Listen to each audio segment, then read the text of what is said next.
Eagles. Eagles.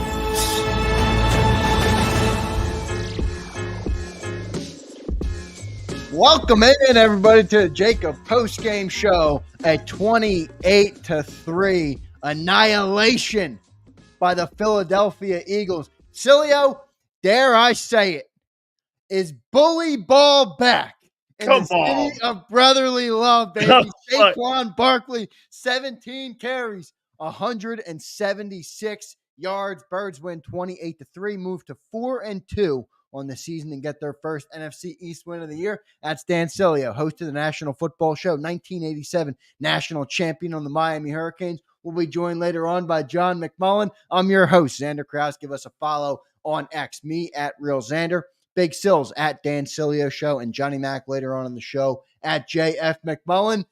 Big Sills, everybody in the Philadelphia region is waiting for your take. What is it, my friend, after that game? I want you to clean all your glasses off because what you saw today right now is a mirage. It's a mirage. When your quarterback only has to put up 136 total yards to annihilate a shitty football team like the New York Giants 28-3, it's fool's gold, but here. Let me go here with this. You can only play who's on your schedule. Barkley was an absolute force. They didn't need Hurts, really. They only needed really two things, A.J. Brown and Saquon Barkley and the defense. I'm going to give the defense some love here in a second, but again, they went back and did something that was an identity for them, and that is run the ball. Saquon Barkley was a beast. That's the best I've ever seen him run the football. I mean, even in any game that I saw him play with the Giants, he came there with a purpose. And I'll tell you what, Zander, if you're Joe Schoen and if you're John Mara, you are looking at that going, how could you allow that guy to come into our house and almost, you know what they did? He didn't play the fourth quarter, basically. He could have had 250 yards in that game. And what they did was they kept him out of the fourth quarter. They even pulled Hurts because they were killing them so bad. So before you continue, let me give you the Saquon stats, and not just today. Today he had 17 carries, 176 yards, and a touchdown. That gives him 658 rushing yards on the season, the most in Eagles history. Through the first 6 games, he surpassed Shady McCoy, who had right around 630 in his first 6 games. Spectacular. Pretty remarkable. Spectacular. Hey, and I will say this. Let me go on the other side of the ball here. Man, I'll tell you what. This young defense, that's a great, dinner plate for them to be served up, and they did it. That's the best I've ever seen Kobe Dean play. 11 tackles, 2 sacks, 2 TFLs. The guy was everywhere. I mean, that's the best I've seen him play as a pro. Jalen Carter, 4 tackles, 2 sacks, 2 TFLs. We saw – Josh Sweat has been playing really good football for the last 4 weeks. We even saw a Nolan Smith sighting. We saw a Bryce Huff sighting. I thought the linebackers and Zach Bond played well. I'll tell you this, too, about Vic Fangio. He brought pressure. Last 2 weeks, he's been bringing pressure against these quarterbacks, and that was a spectacular effort by the defense. Now, some will go, Sills, that's not a very good offense. Yeah, well, that's not the Eagles' fault. That's your problem. That's the Eagles right there showing up, playing up, and they played up to their ability, not down like they did a week ago 100%. To the Cleveland Browns. So in my opinion, this was, Zander, I take more out of this defensively because, and again, are the Giants worse than the Browns? Probably. But what the Eagles didn't do was this game, they didn't play down to that like they did a week ago.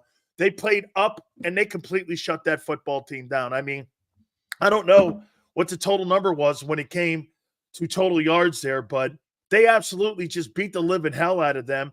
I mean, They had 100. Did they really only have 119 total yards in that football game? Yep. I don't know if I've ever seen anything like that. Saquon Barkley had more yards himself than the entire Giant offense did. So their defense really played well. I thought the corners played well. Neighbors was kind of a factor, but then he wasn't. They didn't really need Hurts to be special in this game, and he wasn't. He made a couple critical plays in the game. Once again, too, you know what he did? He didn't turn the football over. Second straight game now. There's no turnovers. And they took care.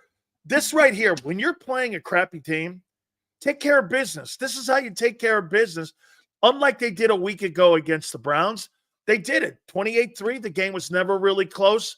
And right now, you know, you move on to the next opponent. So, my opinion, they played up to their – if you're going to take anything away from this, they played up to their ability today instead of down to the opponent's ability. Great takeaways there from Big Sills. I agree. Look, and I think, Sills, here's the one thing I want to point out, because I get when you beat the Browns and you don't want to overreact. You're starting to see trends develop within this season for this football team. You get a super chat here from Philly Dogs. I'll get to all super chats today. Appreciate it. He says, back-to-back games, no touchdowns allowed, 3 great games by the defense, and 1 all right one versus the Atlanta. The Georgia boys are finally playing well. That's a trend within the season right now, and it's a fact, as you point out. Yep. 2 great games by the defense, really 3 good games, and then you add in that Atlanta game where they held them pretty. I think it was 22 points they gave up in that game. That defense is really coming alive, Sills. Today, 8 sacks, as you pointed out. 2 for Nakobe Dean, 2 for the greatness of Jalen Carter, 1 for Nolan Smith, which, by the way, that guy's starting to get off the milk carton. He is showing up in Philly. Bryce Huff gets on the board. Josh Sweat, and even the third-round developmental player, Jalix Hunt, logs one in the fourth quarter there. That's a good showing for the defense, man. It really is. And I know you're playing the Giants, but like you just said, you don't want to play down to your competition, and they did not today. They blew them off the page today. One of the things that you always see in college, and I use a college analogy here, one of the reasons why you see blowouts, Zander, you see a team beating a team 66-0, and you're like, why would that guy keep their starters in, and why would they keep scoring touchdowns? Well, you're teaching your football team never to lay off the gas pedal no matter who the opponent is, and you never want to have a football team ever go up and down and play up and down to the competition. That's why a lot of coaches in college do that. And in the pros, it's a little bit harder because the talent's a little bit more spread out. But this is the thing again. Last week, you know, people are going to go like this. What can you really take away from this with the Giants? Well, they played up to their ability. Okay, no turnovers, like you said. You know, outside of the Buck game in the last month, the defense has played well. You're seeing guys emerge. You're seeing a front seven come around. I do think this, though, too. I think Vic's putting them in really good positions to be successful, too. Yes, and that's bringing pressure. And you see the pressure being brought in the linebackers. You know what is becoming evident? Nakobe Dean can rush the passer. Yes, he can. He can rush the passer. Here's what I'm looking for now, because you bring up a good point about Vic, and he's clearly done a very good job. He's obviously a dominant force when he doesn't fear the quarterback. Remember what his scheme was, though, against Baker Mayfield? Baker dissected that easily. Now, next week, you have Joe Burrow. Now, they're not the greatest football team in the world, but that's a great quarterback. I'm going to be very interested to see how Vic Fangio calls the defense versus a quarterback like that, because clearly Deshaun Watson and Daniel Jones were of no match for what Vic Fangio wanted to do. Well, again, you're looking at how many sacks today did they have, you said? 8 sacks today, man. That's 9, 10, 11, 12. That's 13 in 2 weeks. Yep. So, I mean, you're starting to pick up the pressure. And I think, Zander, that's also why you're starting to see some really good coverage when it comes to the backers and corners, is because you're seeing that high volume of pressure, and that's making it very difficult. Now, again, Deshaun Watson, Daniel Jones, 2 quarterbacks who have struggled the last 2 weeks. I mean, not the greatest sample size that you can really sit there and really hang too much on. But once again, you always have – I always tell people, that's not the Eagles' fault that the Giants have crappy personnel on that side. Play up to your ability and finish the job. And that's exactly what they did. Yep, no doubt about it. I want to thank Jason A-Team with the big super chat here. Appreciate everybody in the chat. Got a big crowd in here as always. Birds are 4-2, everybody, and they moved to the top of the NFC East. I think the Commanders are in the 4:00 window today, so we'll monitor that game as well. Look like they're going to be the number one competition in the NFC East. Jason A-Team checks in and says, let's go, boys. That's what you can have when you run the damn ball. Bully ball is back, baby. Bully ball is back. Do you worry about the volume of carries and touches for a guy like that? Hey, by the way, Gainwell almost had. I got to be honest with you. I'm not worried about him right now. I mean, he comes in today. He sat the whole fourth quarter. I mean, He had 180 yards nearly today running. He did with the passing yards. He had 11 receiving yards as well. He looked fresh. I mean, it wasn't a crazy workload for him today to get those type of numbers. 17 carries, 2 catches. I mean, he touched the ball under 20 times. I feel good about that. The offense ran for 270 yards today. Yeah. Kenny Gainwell had a nice day as well. Hey, he did 56 yards, a tick under 60 yards. I mean, without hold on. I see people in here. Fred Johnson had a rough day. Well, yeah, he did. I think he had a rough start, but I think he settled down. Anytime an offensive group has a game where you run the ball for 270 yards and your running back is at 177 or something like that, and a touchdown and completely dominated the game, Fred couldn't have played that awful because a lot of that came on his side and also on Lane's side, and there were wide gaping holes there. And by the way, Cam Jurgens got beat up in that game early, but I thought he settled down. Remember, Dexter Lawrence had 2 sacks in that ball game, dude. That guy's got 9 on the year. But you know what I thought they did, Zander? I thought they isolated blocked really well on the giant linebackers, and they created some lanes in the middle. And there were a couple times, if there weren't some arm tackles, Barkley could have went to the house and hit his head on the goalpost at least 2 or 3 times. Yeah, no doubt. Sills, here's what I'll say, because I want to be consistent, especially with what I talked about all week. I came into this game saying I think this game is going to be close because the Eagles haven't proved dominance, and I thought the Giants were better than expected. They blew them off the page today on both sides of the football, and I got to give the team credit. I know the Giants suck, and they clearly proved how bad they were today. But I thought all week that this was going to be a close game, and they really ran away with this. But that's not a terrible. But your take, no, Zander, your take going into the game was by what they were performing at. So you're not sitting here going like this. You're surprised right now. Well, so is everyone else surprised. I mean, I feel good. I think they put in there. Remember what I tell people about having opinions, especially in football. Your opinion is going to constantly change due to the fact of how the team performs. The team was wobbling the first 5 games of the year. Nobody can dispute that, and I don't think anybody disputes that. This is the first 4-quarter football game. And you know what else they did in this game? They didn't get pass happy. They saw what was working and stuck with it and said, the Giants can't stop the run. One of their Achilles heel going into this game was what? They couldn't stop the run, and they blew them off the line of scrimmage. So guess what? The opinion changes on one game. We'll see over the next 2 now if this becomes more of a trend offensively in how they do this. So, again, Zander, it's not – everybody said that this would be close. Everyone thought that this would be a close game. Well, because they haven't played up to their abilities. Sills, bully ball, bully ball, bully ball. Bring it back, Nick. You see how, look, you're missing 2 offensive line for most of that game. Mekhi Becton went Wait a minute. Is this the no-holds defense now again? They might be back, Sileo. The no-holds defense is back. That I don't believe. Hey, today, 8 sacks, no touchdowns, 3 points given up, a measly 119 total yards. 119. Sileo, that's I think the best D1 school in the country would put up more yards than that. I'll make a point to you, though. Jalen Hurts is the best wishbone quarterback I've ever seen in my life. I mean, you want a guy who can run and not throw? That's your guy right there. Boy, I tell you, man. Oh, come on. That throw to A.J. Brown for the touchdown, that was a fantastic play in the game. That was a fantastic throw. What a phenomenal wishbone quarterback. Unbelievable. 136 total yards. I thought I was watching K-State versus Kansas. I loved it. It was great. I'll say this. That throw was perfect. I've been critical of the quarterback. I'm not going to be critical when it doesn't call to be critical. That was That was all AJ perfect. Brown. That was a perfect All AJ. You see him throw. fucking get the separation the way he did in the back of the end zone. Right in the That basket guy, on he the actually run. pushed off, but hey, man, great play by AJ. AJ, that was awesome, man. Right, Hurts, yeah, sure, all right. right in the basket on the run for Jalen Hurts. Oh, But so you Hurts is back now, brought up right? a good point there. You brought up a good point there.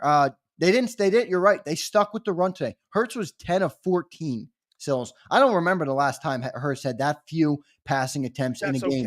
Okay. I'm completely They had an good with it. identity in that game, and they stuck to it. And I think they should stick to that for more this year. You're missing 2 offensive linemen like you were in that game, and you still ran the ball down that throat against a pretty good defensive line that we talked about coming into the game. Now, they did have some sacks that the Giants deal. I think they had 4 or 5 sacks in the game. They had 4 on Hurts, and then I think they had 1 more on Kenny Pickett. But, I think that's an identity that we talked about, the lack of identity with this team, not knowing what they wanted to do week in and week out. I think it's right there in front of you. But identity is something that is trending, and you see it, not one game wonders here. So we have to, let's see how. Now, again, I will say this to you on what people are identifying here. There's no doubt that the defense is starting to pick it up. You see it, Zander. They're picking it up a little bit. And by the way, you know who else is starting to pick it up a little more too? Jalen Carter. I'm starting to see a couple games now where you're seeing him as a force in there. So, I mean, I liked what they did. People are going to go like this. Well, Hurts wasn't. Well, that's not what that game dictated. Dude, if I know that I can keep crushing you with a knockout punch and you can't stop me from punching you in the face and you're not going to duck, I'm going to keep punching you in the face. This is the first time that they stuck to something that they knew what was working instead of getting pass happy. How many times when they got pass happy did they go 3 and out? They went 3 and out when they got pass happy. When they started running the ball, dude, nobody loses football games when you run the ball for 270 yards. Nobody. No doubt. And that's why I think the Eagles should stick with that. So for anybody saying they wanted to see more from Jalen Hurts, get that crap out. If I see that every single week from Jalen Hurts, I'll be happy, and forget my happiness as a thing. This team will go far in this league because they beat up by 25 with a guy throwing 14 passes. There's not many teams in the league, Sills, that'll be able to stop that running game if you attack them like that every single week. Do you understand that that's exactly how the Eagles are coaching him, is how they're coaching Josh Allen in Buffalo? You don't have to be a superstar every freaking game. You have to do what is needed to win a game. They beat the team by 20. Get this. How many times, honestly, Zander, if you really put it, an NFL game where a quarterback only has 14 attempts and you beat them by 25 points. That's like unbelievable in today's game when you have a point differential of 3 points. But Sills, when you look at this football team from afar, you look at the guys they have on the offensive line, you look at the quarterback and what the strengths of the quarterback are, all signs point to that being the best method of attack. Build on that. Make that your identity. And here's what I'll say. If they don't make that their identity, I have real questions about who's pulling the strings in this organization, because it's so if it's this obvious to me, and I think all of our great viewers right here on JAKIB Sports, how could it not be obvious to the coach? Now, the owner wants a pass-happy offense, and I think that's where it comes from, but I hope they stick with this as an identity. But how much of this was wanting to get Barkley the touches and realizing once he started dominating the football game? Do you think this was an epiphany by them? Look what we're doing here, because, Zander, they really haven't done that. They've got away from it, especially in the Buck game and in the Atlanta game. They kind of got away from that stuff instead of just feeding the kid. Man, like I told you, I made the comparison. He's kind of like Kyle Schwarber. Boom, boom, a couple yards here, a couple yards there, and then a 55-yarder down the middle of the field. He had 2 huge runs today in the football game. I mean, dude, if they run the ball like that, there's no question. That game looked like 2022, did it not? It did, and it's the first time they blew out an opponent like that, I believe, since the Miami game. Yeah. of last year, which was very early in the season. It was great to see. So let's talk about Saquon Barkley. We just brought him up, and he's been a topic here in the start, but I want to ISO on him and talk about him. He was 17 carries, 176 yards today, and a touchdown with a 55-yard a long run of 55 yards. I'll say this about Saquon. He looks young and spry. He does not look like a dude who's had however many carries he's had 5-6 years in the league. Most of the time you see these running backs are beaten down a little bit by this point. This dude looks like he's running the best I've ever seen him run. Absolutely. I saw somebody in here make the comparison to Christian McCaffrey. He's nowhere in Christian McCaffrey's league because McCaffrey is also a 100-catch guy in the season. Well, they're different type of players. Yeah, but he's not in his room. This guy's the lead. This guy can lead the league in rushing and also have 1,000 yards receiving and 100 catches. He's a more complete player. However, I do think he's a better between the tackle runner than McCaffrey. And Henry's the best. And you could probably put, by the way, Aaron Jones is also with Minnesota kicking ass with him up there since he came down from Green Bay. So, and you have Alvin Kamara that's in that conversation too. But there is no doubt the MVP of this football team has been Saquon Barkley, and I was wrong about him. Zander, I mean, the impact that he had on this football team being put around better football players, there's no doubt that's the kid I never saw in New York. I saw him one time in New York his rookie year, but I never saw him after that. I saw spurts of him looking pretty good, but that guy right there, that's the second pick in the draft. Yep. Because I'll tell you what, you put him out there with talented guys like that around him, he is a force, and he is a hell of a running back. Sells, I hope the Philadelphia Eagles, and I don't say this with an ego because I believe I'm correct. I hope they see this game like I do because I do not think it's a coincidence, Sills, that Jalen Hurts goes 10 of 14, no turnovers. He had 3 total touchdowns today on the same day that they commit to the run and bully the Giants off the field. That is this team's identity. And if it's not, it's what it should be. I hope they commit. There's no coincidence, Sills. Jalen Hurts, turnover-free football, made great plays, a good throw down the sideline when it was opened up with the running game, 10 of 14, 114 yards, a touchdown, and what do you have? 7 carries for 22 yards and 2 touchdowns. That's a perfect Jalen Hurts game. He's had 2 in a row now, actually, okay? There's 2 in a row Jalen Hurts games, 250 yards passing. Remember I said 33? Remember also what I said to you, Zander? And I keep telling people, and I want them to always remember this. If Jalen Hurts throws the ball for more than 25 times or you're up near 35 or 36 times, this team will lose. If you're around 25 carries, you're around 25 passing attempts, you're going to win handily, okay? Well, it was 14-11 under because what that means is they realized that they could run the ball against that football front. I'll tell you this. That's the formula to beat the Cowboys. If the Cowboys can't stop the run, why would I throw the ball against the Dallas Cowboys when they have 2 all-pro corners when they know you can't stop the run? Most of the time, the formula is going to be to play bully ball. And if they can continue that, by the way, they're doing it with a makeshift offensive line in numerous places now, too. Yeah. The right guard now, Becton's got a concussion. You got Fred Johnson. So you got 2 backups in now in the starting 5 in your offensive line, and they were still able to run the ball for 270 yards. Dude, I thought Fred Johnson settled in nicely. They did. After a rough start at the beginning of the game, okay, they settled down because you know why? They started getting committed to running the ball. Kenny Gainwell, as you mentioned, ran a hell of a game. I mean, look at that. Zander, if you look at the stats, between Kenny Gainwell and Saquon Barkley, you had 240 yards rushing. Saquon had 17 carries for 176. Kenny Gainwell had 13 carries for 56 yards. Jalen Hurts had 7 carries for 22, and Will Shipley had 8 carries for 15. 69 total. I mean, that's 45 carries right there, Sills. 45 carries. Isn't that 22? That's the recipe for this football team. If this team commits to this recipe, this team will be a force all year long. Now, remember, let's temper it because the Giants and the Browns Okay. Yeah, but that Giants defense hasn't been bottom of the league. But here, let me finish with this, though. You're building up what you do well, and you're figuring out what you don't do well. Okay. You're not going to beat a team from the pocket, but what you're going to do is you're going to beat a team with multifaceted offensive attack and plays. You're going to find a guy coming across the middle. You're going to be able to hit AJ down. Dude, who do you fear more on that offense right now?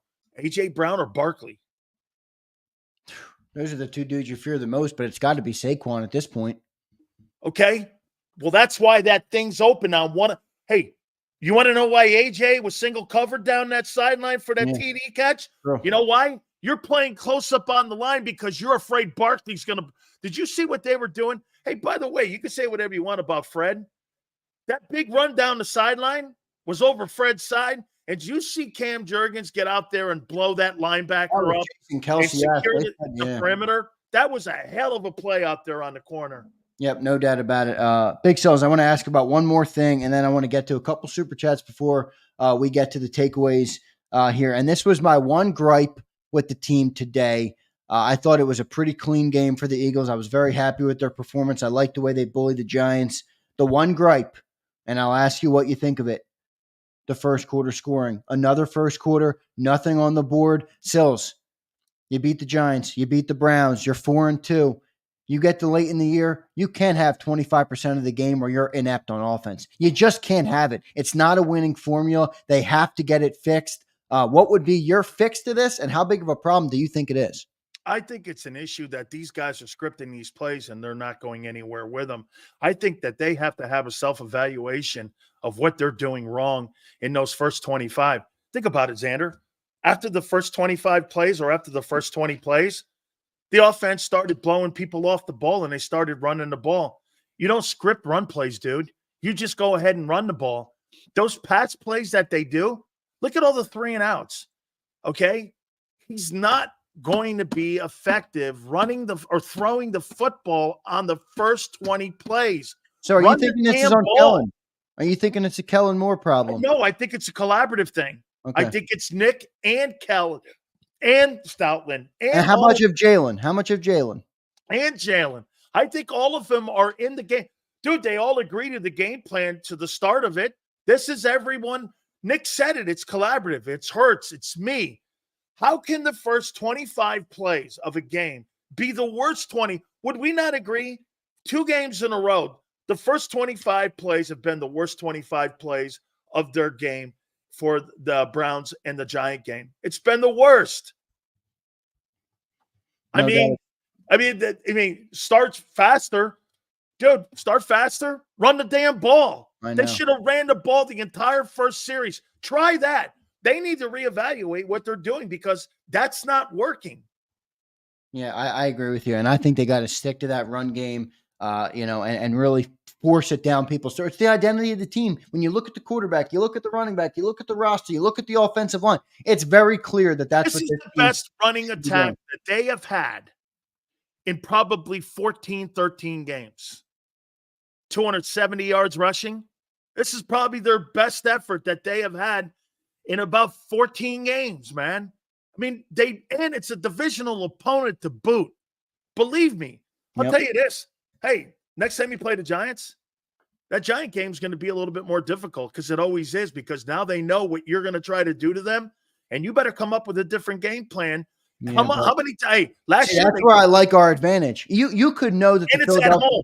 You could know that the Birds are going to run the ball down your throat. That's right. Good luck. Good luck trying to stop that offensive line and that running back. Good luck.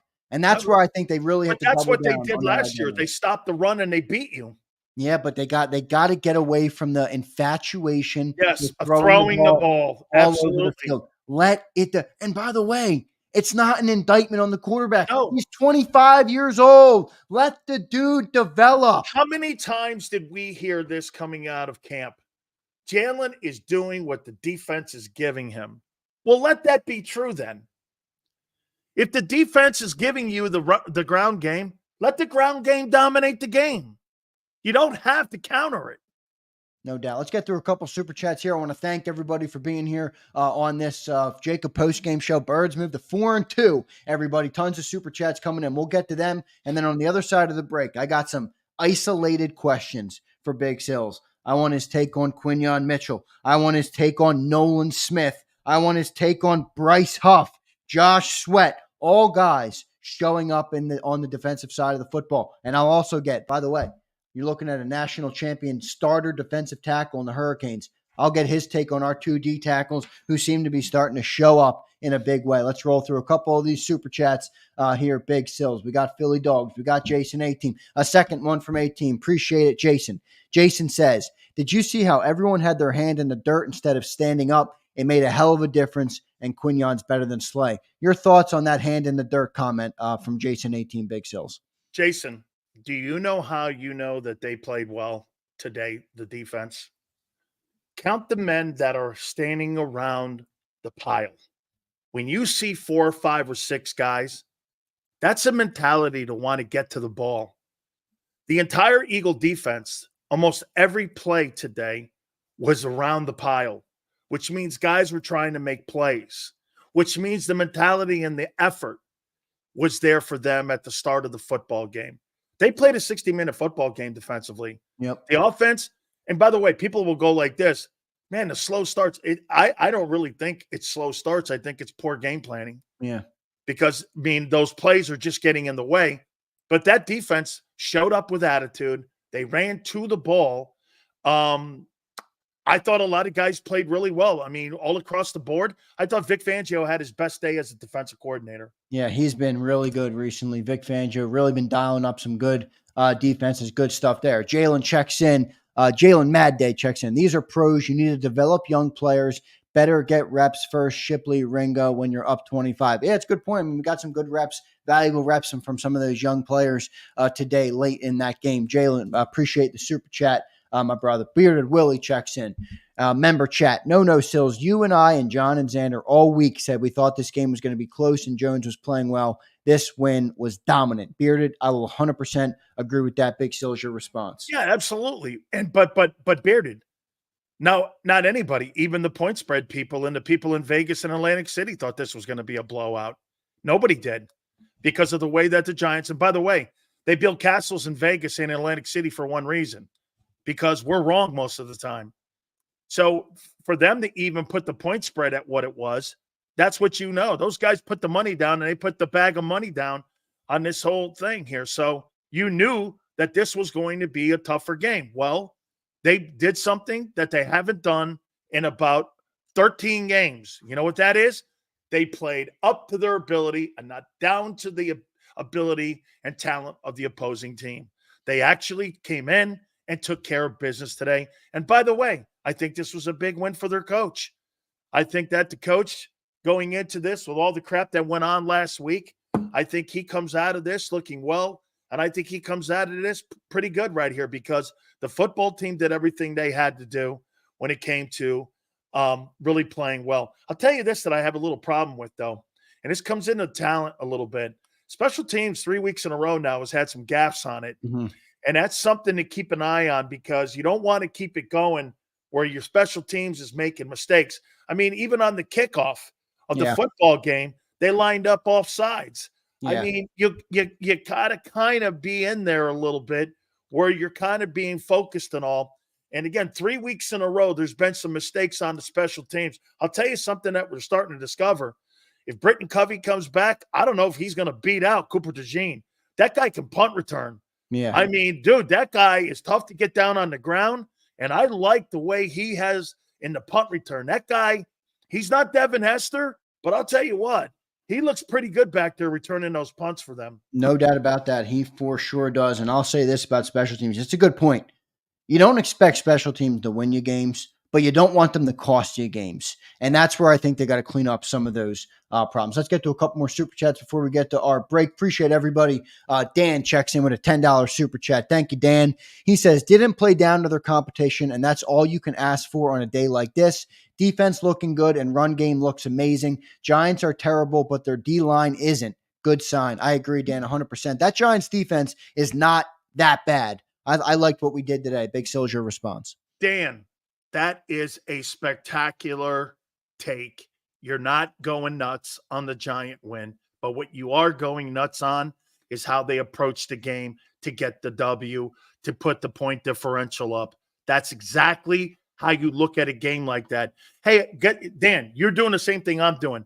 Hey, I don't give a shit that the Giants suck. That's not my problem. That's a Giant and Joe Schoen problem. What I got to worry about is my team not playing down and sucking in a game like that. My quarterback had 14 attempts. So what? Hey, guys, you're going to hear people go, I didn't see a lot out of Jalen. That's not what you're looking for here. This is not a beauty contest like in college football where you've got to win sexy. Dude, you can win a football game 3-2. No one's going to remember in 2 weeks how you beat the New York Giants. They're going to know you beat them 28-3. I mean, guys, this is nothing like that. I mean, go win the game. I don't care how it looks.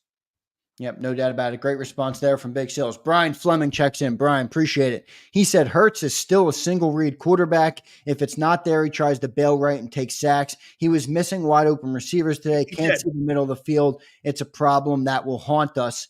Big Sills, I think the way to mitigate some of that and to allow Jalen to continue to develop is what they did today. Rely on that offensive line. Rely on that running game. Let the young quarterback see the field. It's his first time calling protections. It's his first time without Jason Kelsey. It's going to be a process. Let him go through that and learn through it. That's my remedy for it. What's yours?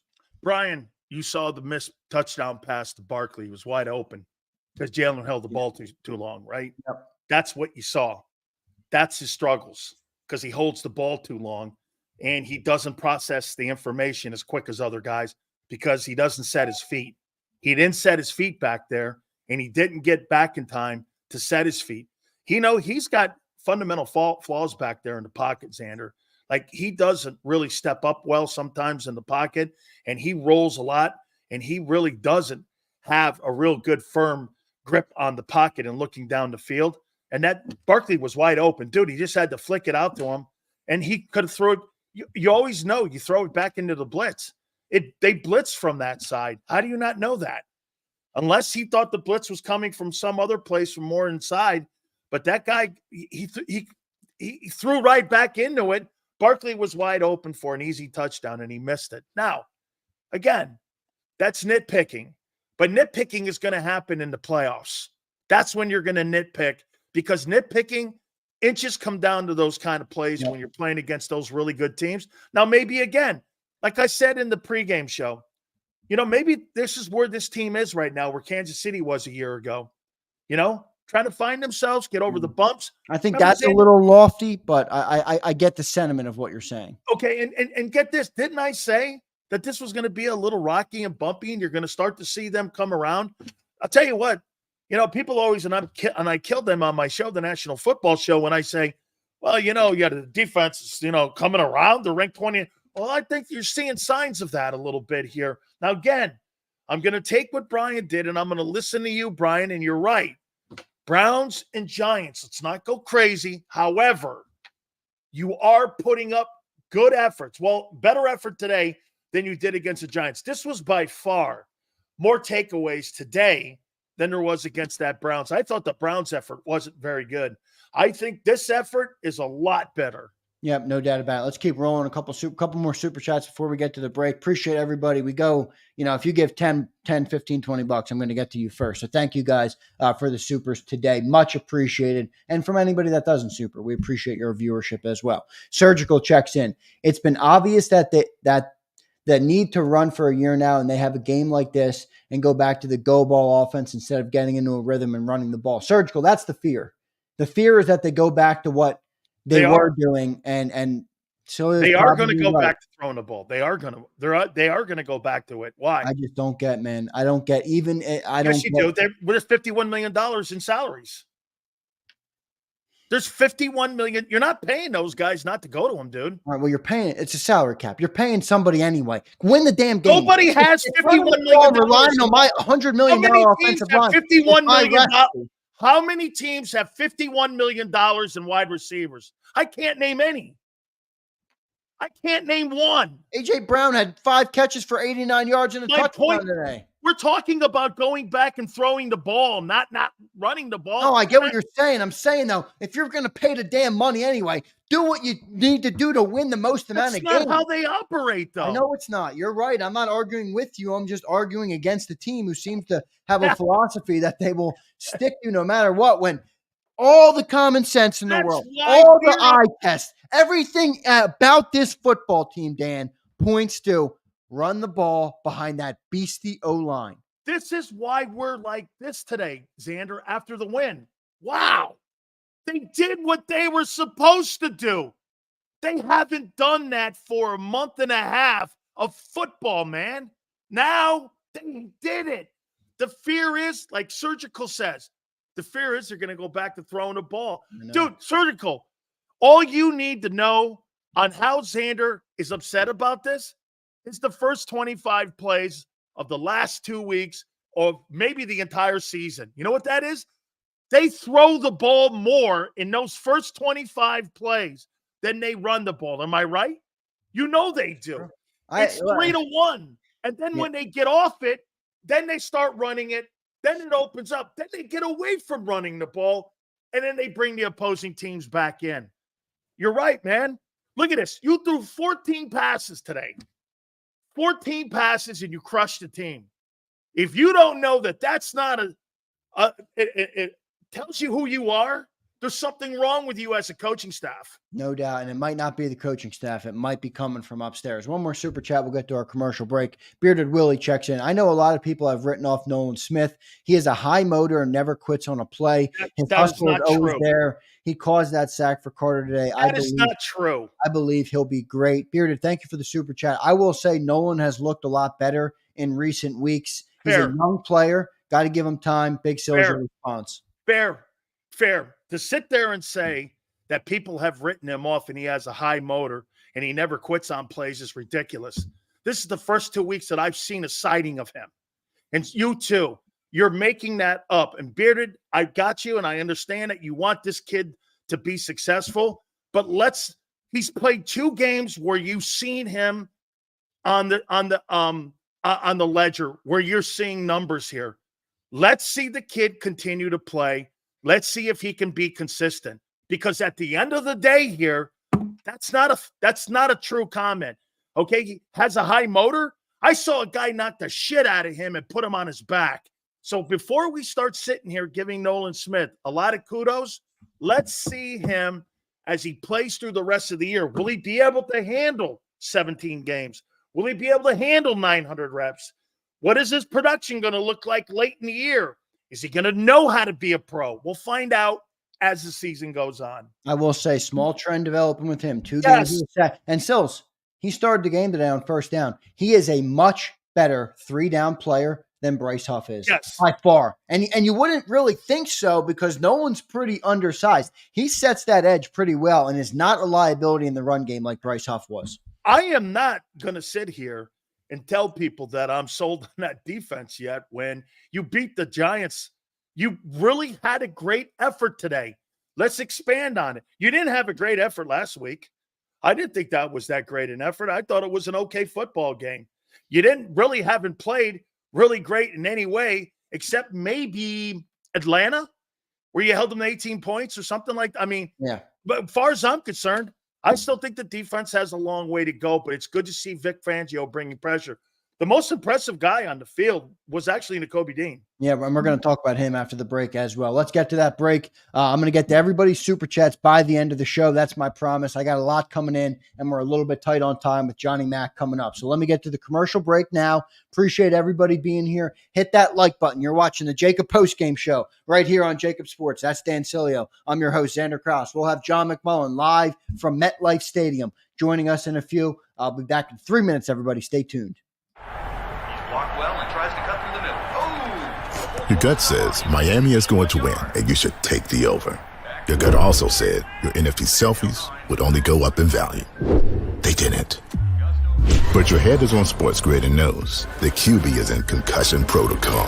The backup has a 45 QBR against the zone coverage. The New York D has the most sacks in the league. So yeah, Trust your head. It's smarter to be on Sports Grid.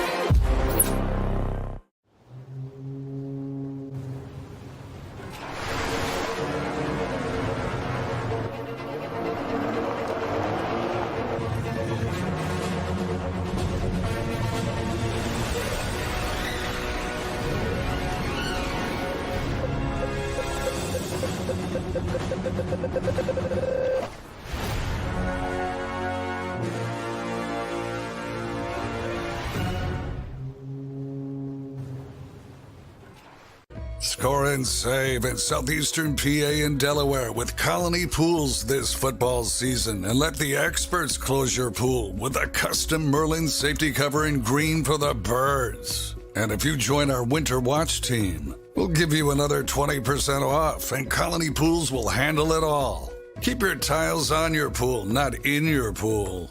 Fly with Colony right now, birds fans. Visit flywithcolony.com. I get scared sometimes. Of a lot of things. Joining in. Decisions. The dark. The dark. But I once heard someone say, But as I always say, it's okay to be afraid. as long as you face the fear. And keep moving forward. Wherever you are in life, count on the name trusted in insurance for over 80 years. Independence Blue Cross. Hi everybody, my name's Jason Lombardi. I'm an inspector at DryTech. At DryTech we offer 3 major services, the first one being basement waterproofing.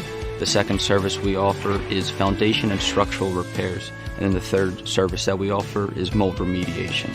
If you feel you are having a waterproofing issue, give DryTech a call or check us out online.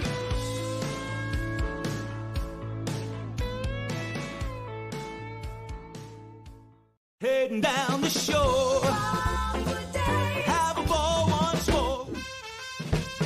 Here, imaginations run wild and time stands still. Because here, you can find the best of the Jersey Shore, all on one 5-mile island. So leave the old you behind and get lost in the woods. Wild, wild, wildwood day. Plan your stay in the Wildwoods today. EAGLES. Eagles.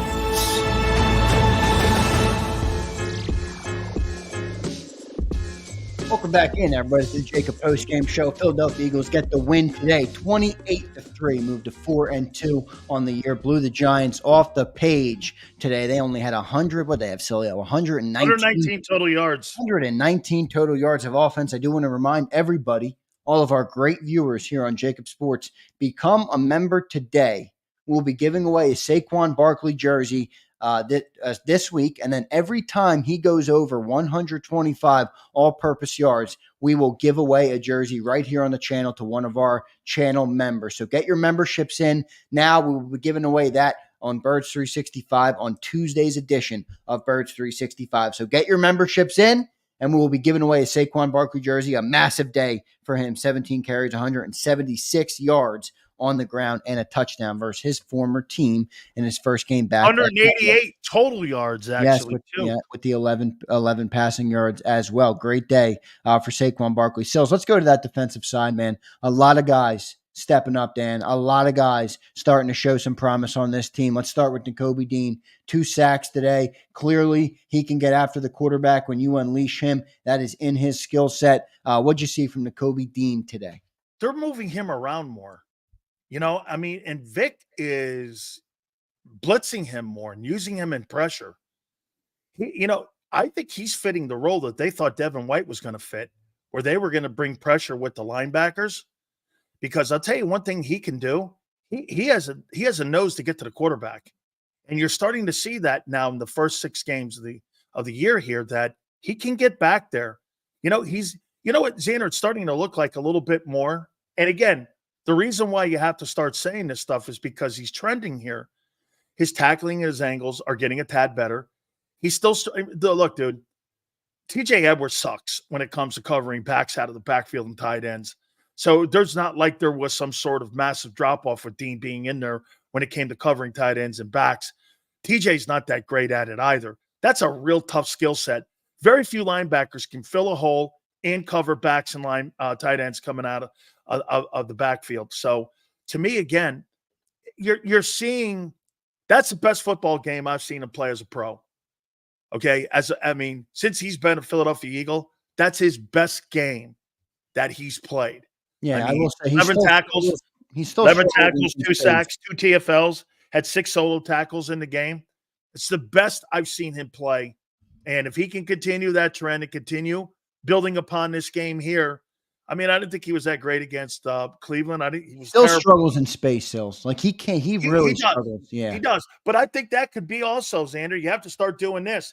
Is that because, again, is that lack of reps?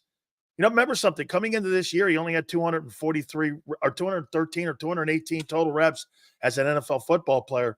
Is he getting better because he's getting more playing time and he's healthier?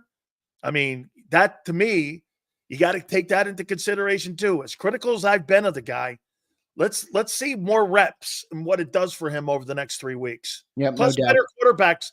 Plus better quarterbacks are coming up too over the next couple of weeks. Yeah, no doubt about it. The one thing I'm most high on today, because I know you beat up on 2 bad teams, and it's so easy to be like, oh yeah, you're falling back in to the hype. I'm excited because they showed a difference in approach this week, and they relied on that running game. I hope we see more of it. Big Sales, let's talk about Jalen Carter now. 2 sacks for him. That big man is getting going, starting to really show why he was chosen 9th overall in the draft. Your thoughts on Jalen Carter and what you're seeing from him right now? I think Jordan Davis still hurts him in there. I really do because, he gets most of the double teams in there. And if you had an opportunity to have another tackle in there or the nose tackle, I'm not saying you have to play like Dexter Lawrence. Dexter Lawrence was a freak show today. You understand why that guy is who he is. 2 sacks. Xander, this guy's got 9 sacks already in 6 games. So I'm not expecting him to be that, but I expect him to be somewhere in the room of Vita Vea. And if he ever did something like that, Carter's spacing in there in the middle would be a little bit more for him to operate. And for what he's been given so far, since the New Orleans game, you're starting to see him. I didn't like his effort against Tampa Bay. But again, you have to take 3-game sample sizes because that's creating trends when you think of a player. He's starting to show a little bit more consistency on showing up in the first, second, third, and fourth quarters. I thought he had a good game today. I really did. I thought for the first time you saw a four-quarter football game, he had pressure in the first half. And what else was important? He had pressure in the second half. What's the one thing that Jordan Davis has? Jordan Davis will come out of the gate like a bat out of hell. Right. After that, you don't see him the rest of the ball game. Well, that's not the case here with Carter. You're starting to see him being impact first half, second half, and you're starting to see him flying around the ball. I'll tell you one thing. They had a hard time in there, the New York Giants. Their center and their guard, they had a hard time controlling him in there because I thought he did a nice job. Not that the Giants running backs or anything to sneeze at here, but still, again, he played proper technique, and that's not a Jalen Carter thing. Every time I always pause myself when I do that. Hey, look, the Giants don't really have a great running back. Well, that's not Jalen Carter's fault. Jalen Carter has to play proper technique, make an impact, and he did.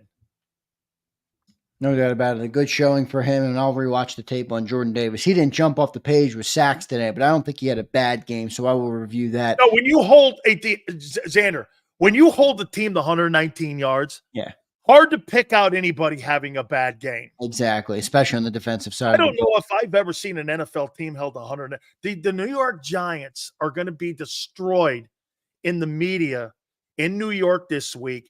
Dude, it's one thing to lose a game to the Eagles. It's another thing for Barkley to almost put up 200 yards in total offense against you, coming back into the building, and you're not able to put up 150 yards in total offense against a division rival. 119 total. I can't think the last time dude, that's college football stuff right there when you're holding a team to 119. That's Bama back in the day against Don't even mention right now.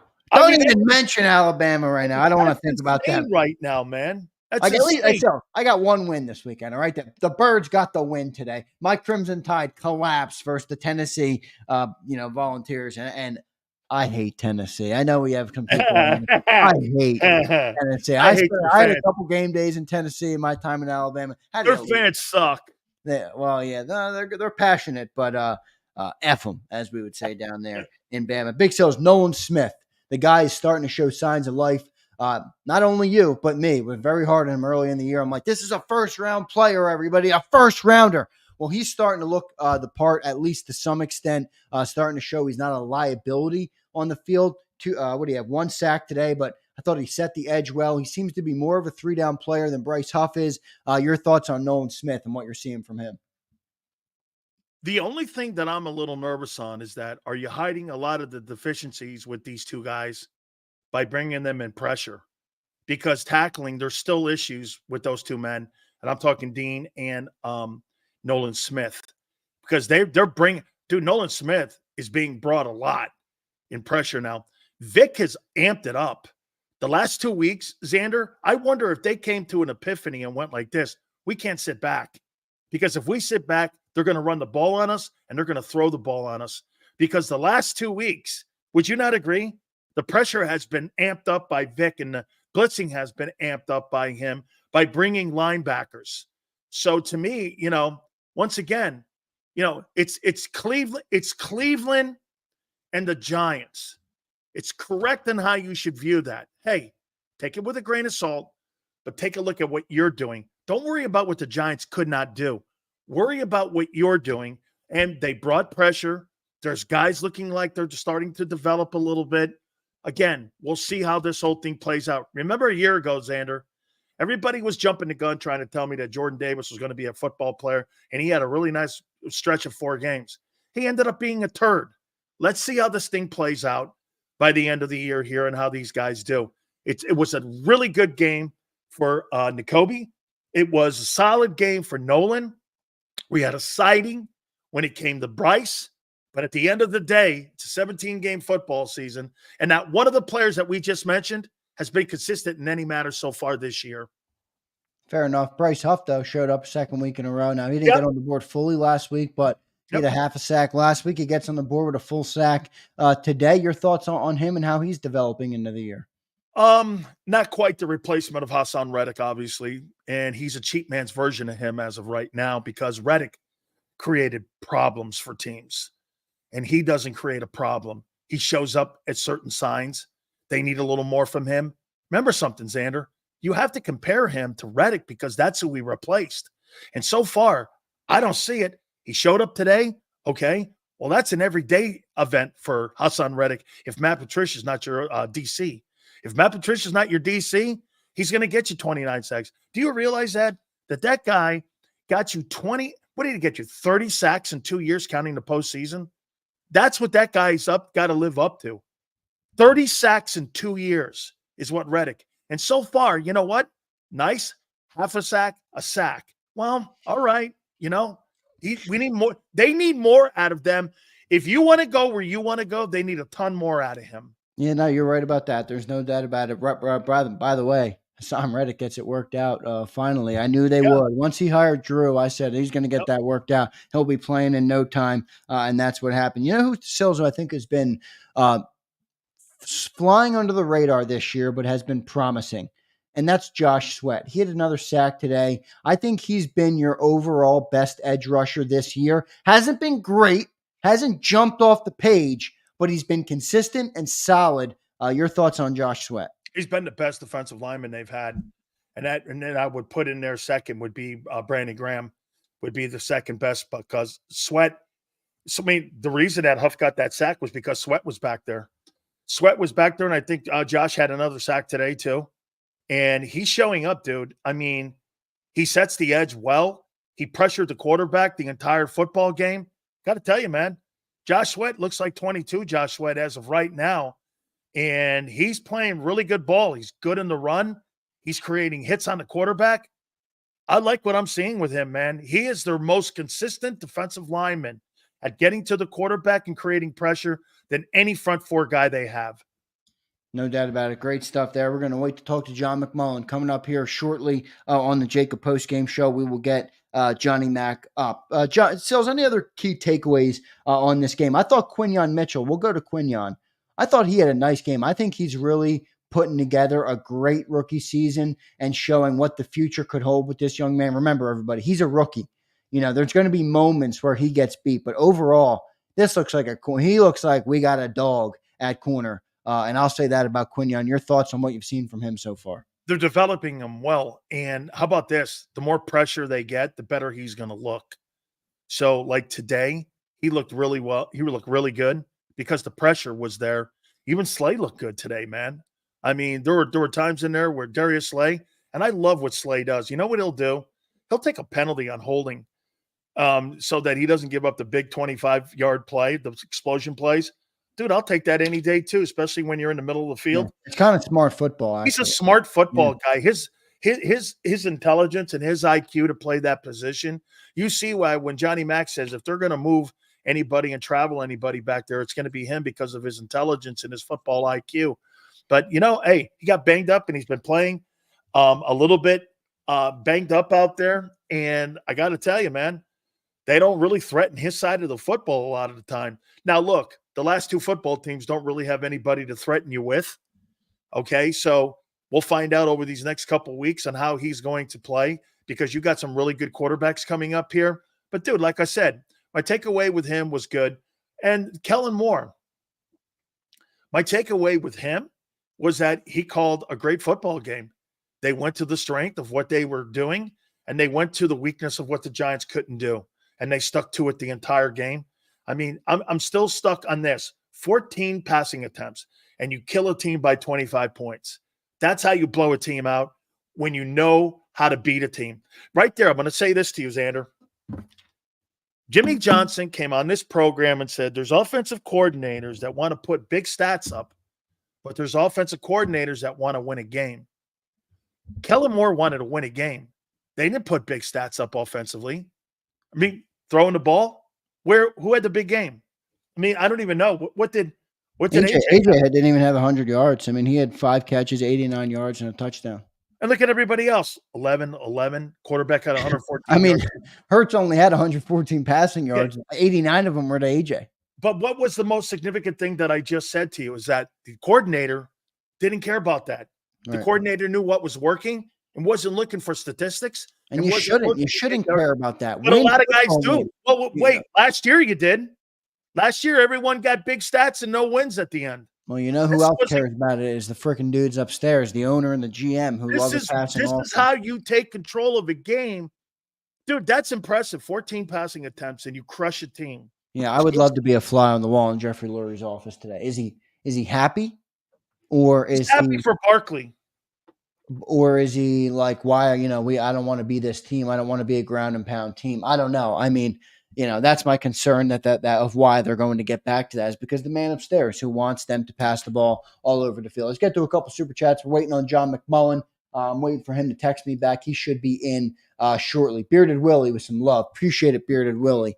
He says, sorry, this is off topic. Last week I was thinking in my head, Hurts just has to manage the game. He doesn't have to work it. He has so much talent around him. Just don't turn the ball over and let your players win. I think you saw some of that today, Bearded. Thank you for the $20 super chat, my man. Big Sil's your response to Bearded Willie. Bearded Willie, let me ask you something here when it comes to running a company or anything else.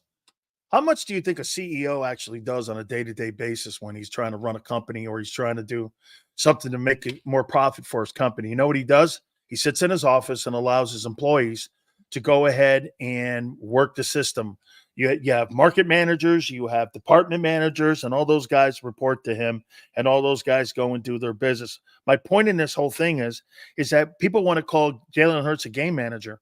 Well, isn't that what a corporate CEO does when you're out there in a huddle?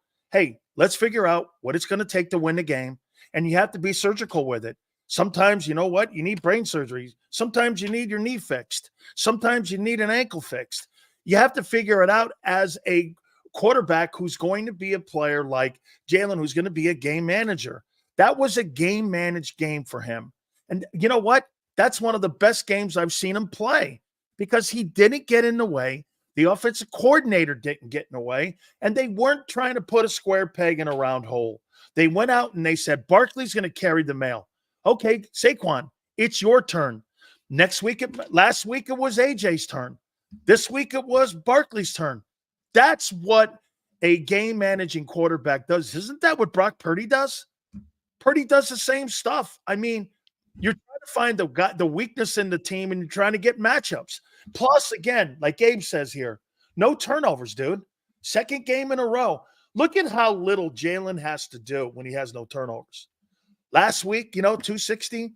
This week, 114, right? No turnovers, and you blow a team out. How about this, Zander? He did less this week and killed a Giants team who is a division foe by 25 points. It's great. Big Sills. Is bully ball back in Philly? No. Not until you prove it to me. I just want bully ball to be back. Way. Why do I love bully ball so much, No Big Sills? No, because you got a $50 million quarterback and a $35 million receiver and a $25 million receiver and a $15 million tight end. What do you think they're going to do? You're not paying for that to sit there and hand the ball off and have him run behind Fred Johnson. That's not what you're paying that offense to do, dude. Now, once again, you and me will go, but dude, look what happened today. Look what happens when that team gets rolling downhill. No shit. They haven't done that since 2022. That's the best running attack that they've had since 2022. 23, they were nowhere in that room. They had 270 yards and running the ball, man. Dude, you got people in Philly standing out front of the NovaCare Center telling people with a sign, run the ball. Really? What an epiphany. Do I think it's back? Absolutely not. Do I think it's back? Because I'll tell you why. A team with a better quarterback gets a lead on you, you'll start throwing the ball and you'll get away from the run. Hopefully not. I like what they did today, man. I thought that was a great recipe. Another super chat here. Brian Fleming. Ben Van Sumeren as a fullback throwing a huge block for a big run from Saquon. How hard were J-Mac's nipples? Also, you guys are the best. That was a nice block by Ben Van Sumeren. Did you see that, Big Sills? How about them putting him in there now in the defensive side of the football? You see all the linebackers over there and the defensive guys laughing and stuff like that. I'll tell you this. If I was the New York Giants, I'd be a little bit embarrassed that they're now using dudes. What do you think who's this guy? Red Grange? Who's this guy? Chuck Bednarik? What do we got? Two-way players now? Guys blowing up defensive football players? Holy cow, man. I'd be like, I don't know, man. Yeah, great stuff. MJ checks in. He says, running the ball like this can help Jalen Hurts because it sets up the play action further, assisting Jalen Hurts' progression as a quarterback. MJ, it's so common knowledge. I love that you're saying it, but, man, I hope the Eagles organization. MJ, why do you think AJ was open single coverage down the sideline? They were worried about Barkley. I mean, they had to play closer to the line of scrimmage. They were worried about Saquon Barkley ripping those runs off up the middle of the defense, and they had to play closer to the line, which created single coverage. I couldn't believe, Zander, how many times the Giants defensively single covered AJ, and I'm like, dude, he's going to win that every single – if Hurts can get the ball near him, okay, he's catching that. The Giants had nobody that could stop him. And I'm like, why are you single covering him? I thought that was a defensive flaw that the Giants have. But then again, maybe they didn't have enough personnel to cover the dude because, that was one of the big takeaways from training camp with the Giants is that their secondary is not, and we said it, their secondary is just not very talented. Waiting on John McMullen now. We're going to get him up shortly. Hopefully he gets out. I don't know if you guys are watching, if the Eagles are on a press conference right now. That's probably what John is doing. Caleb checks in. I've been the madman on top of the mountain for weeks and feel heard. Nothing can make me feel like we're not trending up. 2 weeks of the run formula. Caleb has been sounding off, Big Sills. He was on the post-game show the last couple of weeks. He wants this team to build around running the football. You saw that today, and you saw how well it can work. I hope they stick to it. Your response. Okay, well, let's do this. What if they throw the ball 37 times and they run the ball 18 times next week? Are you going to think bully ball's back? No, I'm not going to think bully ball's back. Okay, well then that's what we have. This is why we have to see how they're going to attack and how they're going to approach. The last 2 weeks, last week they had over 30 carries, right, against the Browns. This week they got over 30 carries against the Giants. Do you think that's one more game like that? Zander, it's a trend. 3 games are a trend. That's how you build your trend book up for your next opponent.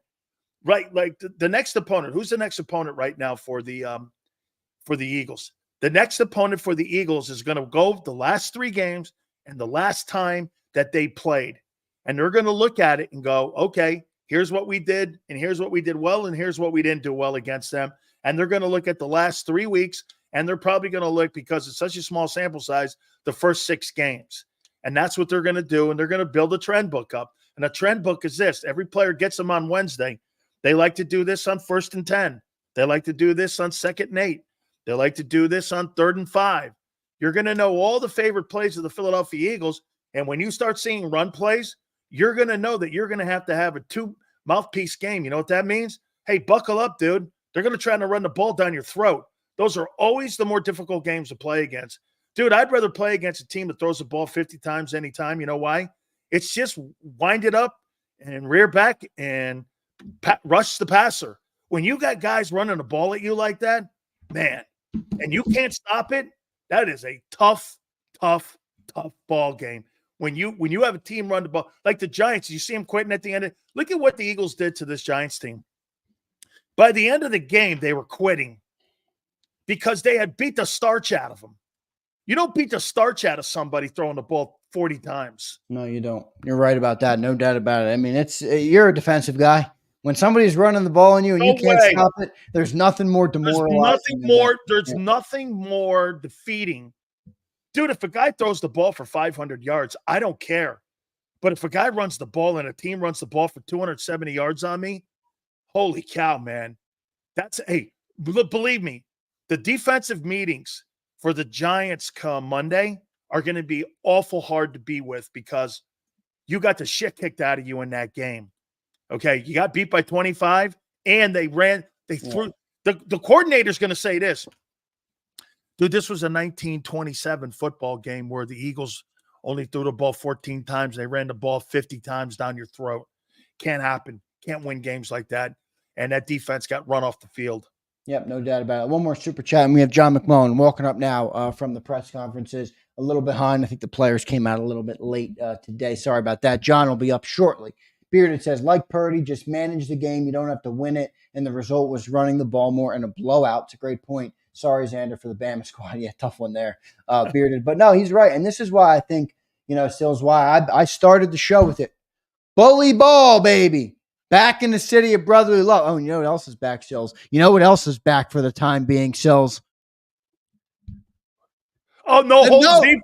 The no holds defense. Look at Philly fan. Look at this. I'm going to have to hear a whole week of this stuff here. No holds, the no holds defense is back against the New York Giants, who had 108. Congratulations to you, man. All right. Where was the hold today? Hey, we'll see how that works against the Ravens. It's like, where's Waldo? Where was the hold today on defense? I don't see it. 119 total yards. We'll see against the Ravens how that works. Yeah, that's true. That'll be a good test. We'll see what happens there. Appreciate everybody checking in on the super chats. We'll get to a couple more before I get John up. And this is a question for John, and I'll bring it up to John. At the beginning of the year, J-Mac said the offense runs through Brown and Smith. Well, not with this. Hurts and O runs through Barkley and O-line. That's what it should run through. I believe that. And that's what it has run through. But I'll tell you what makes – dude, Brown and Barkley, are – you have to pick which one do you want to have beat you, because A.J. Brown, I'm going to make a point to you here about A.J. Brown here, Zander. Can you name a wide receiver that's tougher after the catch than him? No, not just because he's a Philly guy, but can you give me Justin Jefferson? I mean, right? Devontae, maybe DK Metcalf, but I don't think DK's bigger. I don't think he imposes his physicality as much as AJ does. Yeah. I like DK. I think you're right. I think AJ Brown could be the toughest guy after the catch right now in the league. I mean, Debo maybe. Yeah. But he's not consistent enough. You know what I mean? And he doesn't put up the numbers that you see with with AJ. AJ puts, dude, once he catches that, his hand strength and his jump balls, the way he goes after jump footballs, dude, he's as good as he's got a little like T.O. in him when it comes to going after those jump footballs, man. A little bit of Terrell Owens and a little bit of Michael Irvin, the way he plays like that. Dude, I'll tell you what. That guy was so underutilized in Tennessee that guy Robinson, who what's his name, John Robinson, who was the general manager in Tennessee, I'll tell you this, Joe Schoen, man, he must have a meeting tonight. It might be tonight with John Mara. Hey, dude, I told you not to let that guy go. First game back in MetLife, that dude puts up almost 200 yards in total offense against us, and the quarterback threw 14 passes, and they blew us out. This is on you. That was a poor decision. Let me say this to you. What do you think the Giants would have looked like if they would have had Barkley on the other side of the ball with neighbors in there? You think that would have helped? That's what I'd be saying if I'm John Mara. I'm going, wait a minute now. You know, we let that guy go. Aren't we trying to get more talent around the quarterback? Remember what his attitude was? Thank God they don't think that way in Philly. Remember what Joe Schoen said? Hey, I'm not paying my quarterback $50 million to pay my running back $12 million. Well, they do that in Philly. And look at the result. The result was a 25-point win. No doubt. Sills, can we shut this man up?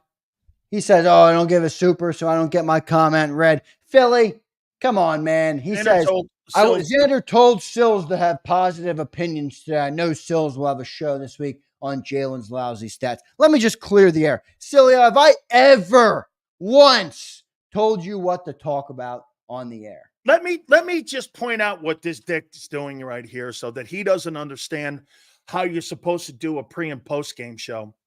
When a football team puts an effort like that out, you're supposed to report on what they do.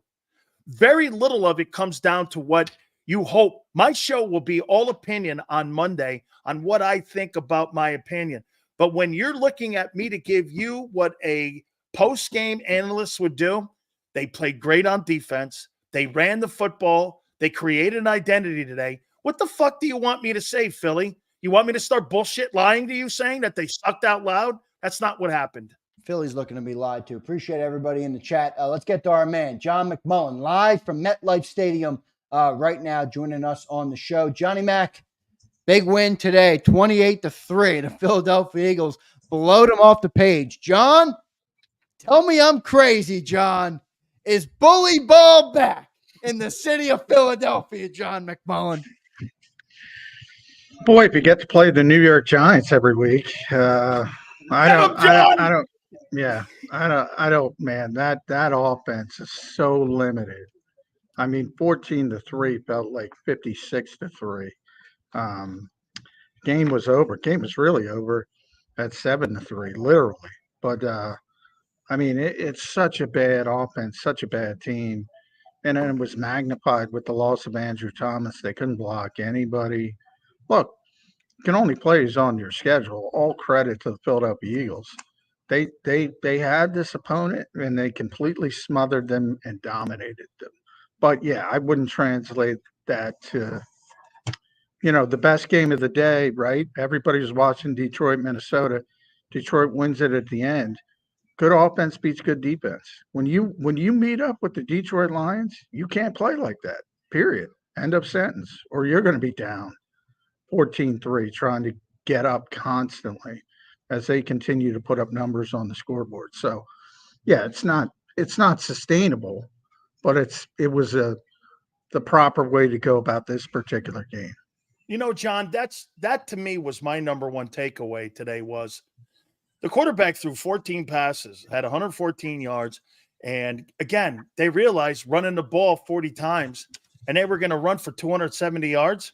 Well, hello, an epiphany. Keep with it. The Giants couldn't stop the run. They blew them off the field. And John, and you know what's crazy, John? Everyone's going to go, well, everyone thought it was going to be close. Well, the guys in Vegas thought it was going to be close. Nobody thought that this was going to be a game like this, but what happened? They were able to inflict their will, and they were able to run the ball. Dude, 270 yards rushing, you're not losing that game. Look at Tom Brady in the Super Bowl against the Eagles. He threw for 500 yards, and he got beat. Nobody loses, John, as you know, when you run for 270 yards. Barkley was a force. They kept feeding him. Hell, he didn't even play the fourth quarter. They gave him a fourth quarter off like he was at Penn State. I mean, he was so dominant. But what I liked about it, John, they stayed inside what they did well in that game, and they didn't deviate off it. And people will look at it too, John, right? One of the reasons AJ was single covered down the sidelines was because they were concerned about Barkley breaking a middle run up the field.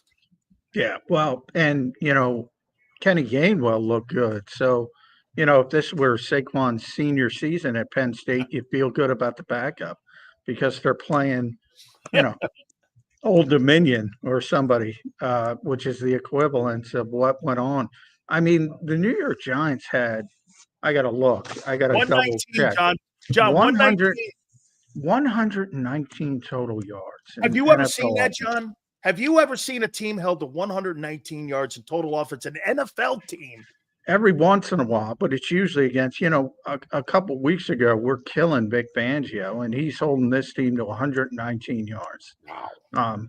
They are so limited.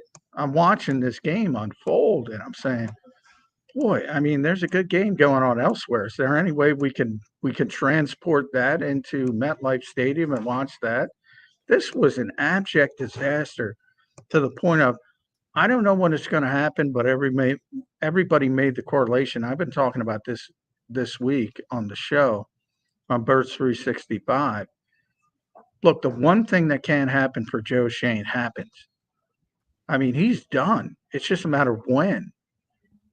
I don't think John Mara's the type that going to hire a GM in the season. It's not going to do much for you. But you saw the same thing when A.J. Brown lit up the Tennessee Titans. GM lost his job. You're going to see the same thing here. John, you're hearing a lot of rumors going around New York right now that a game like this here, Belichick has always coveted that job because that's the job he wanted before the Cleveland job. But Parcells he took the Cleveland job, and then after the fact, Bill resigned because of health reasons. But New York was kind of grooming him to be the next guy. Now, I think Bill would probably want to go to a place because he's chasing Shula down to try to win that overall record for most wins. He doesn't have really the personnel in the building, but boy, I would not be shocked to see him, the next New York Giants head football coach. I mean, it's bad here, and it's getting worse. And by the way, if the Yankees weren't in the World Series and the Mets weren't playing in the National League Championship Series, I think it'd be even worse. I mean, you think Philadelphia was bad? It's going to be bad for Wait till Monday, John, for the New York team. 109. It's one thing to get beat, John. It's another thing to have 119 yards in total offense and killed by the Eagles by 25 points. That's not going to go well Monday. It's just not. Joe Schoen's going to be like you said. I mean, he's got to be on the hot seat. And I wonder, did you get a chance to talk to Barkley? Did Barkley get a chance? Yeah. What were his comments after? Because, I mean, he's not a braggart type of guy, but boy, you talk about justice. No, he was fired up. I mean, you saw early in the game, even before the big run, where Cam Jurgens got out in front. And that was a great block by Cam Jurgens, and Saquon just turned the corner. You saw it on the first drive. The Eagles had the one first down. Then they kind of dumped it off, and he ran over somebody, way short of the first down, but they had the punt. But you could see he was fired up. They burned his jersey in effigy, and he saw it, and he saw the smoke, and they were booing him, and he thought he wasn't going to get booed. He got booed every time he touched the ball early, so he was fired up. And there's two, and I've talked about this all the time. The New York Giants should not have signed Saquon Barkley. That does not change. I mean, if he's on that team, guess what? The Giants, they're a little bit better, but they still stink. Yeah, but John, aren't you there? You signed a $50 million quarterback. Aren't you there? I mean, look, the Eagles signed a $10 million back. Why wouldn't the Giants sign a $10 million back? Aren't you trying to put talented people around him? Why are you trying to get rid of players? You're trying to put as many good people. Well, they definitely made a mistake on the quarterback as well. Paying Daniel So it's Jones more about the mistake on the quarterback than it is about. Well, it's always because that's far more. But Okay. it's also the offensive line. Without Jordan Mailata, Mekhi Becton goes down. The Eagles are at least equipped to do some things. They've been looking for an offensive line for 10 years here. And then Andrew Thomas goes down, and it gets even worse. So You're right. They're a bunch of players away, and you don't build around a running back in the modern NFL. If you do it, you're going to be very. But John, you just let him walk out the building for no compensation. Well, you know, at that point, they had done it for 6 years. What are you going to do? I mean, he's a free agent. Then again, So, Tennessee let Henry walk out the building yeah. too. So yeah. So and Tennessee's the same way. I mean, it's not that and Tennessee had a lot of success with Derrick Henry. It's a little bit different, but at this stage, they're not prepared to win. So you're certainly not going to double down on a 30-year-old running back in the case of Derrick Henry. But yeah, the Giants did make a mistake, but it doesn't matter. Perception trumps reality. And the assumption by most fans is, oh, he ran for 176 yards with the Eagles. That means he would have run for 176 yards with the Giants. Would not have happened on this particular day. Not with that line and that quarterback. No way. So Saquon that's kind of what I'm talking about. This week, John. The JAKIB Nation is fired up because he got 188 total yards, John. Easily eclipsed the 125 mark today. John, do you think he's better than Shady? I don't think he's more well-rounded than Shady. You think he's more explosive? You think he's more explosive in between the tackles? Yeah. Shady, much better pass receiver. Yep. I would say I forget who made the comparison. Oh, Kevin Stefanski, because Kevin used to be around Adrian Peterson. He made that comparison. That's the best comparison because Adrian I think he's the best pure runner since Jim Brown. Just a combination of freakish size and strength and speed, and he had this otherworldly jump cut, so to Saquon. But he wasn't a good running back. He couldn't pass protect. He was a bad receiver. So he was a great runner. He was a great runner. Saquon's better as a pass receiver than Adrian and a pass protector, but he's not a good. I've been telling Zander this for how long, Zander? And you mentioned 188 total yards, 176 of them on the ground.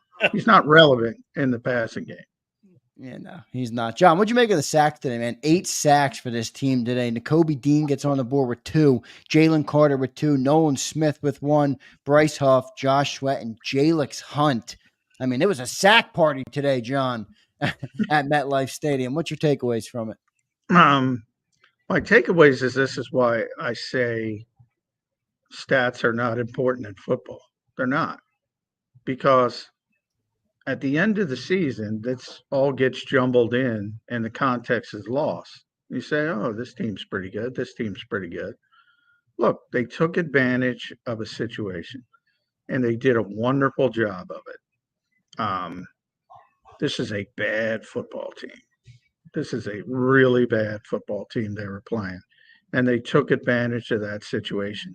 But if you're going to expect them to get 8 sacks against Cincinnati next week, Baltimore, which is, by the way, not a really good team, but they're a competent NFL team, against a good team like Baltimore, no, it's not going to translate.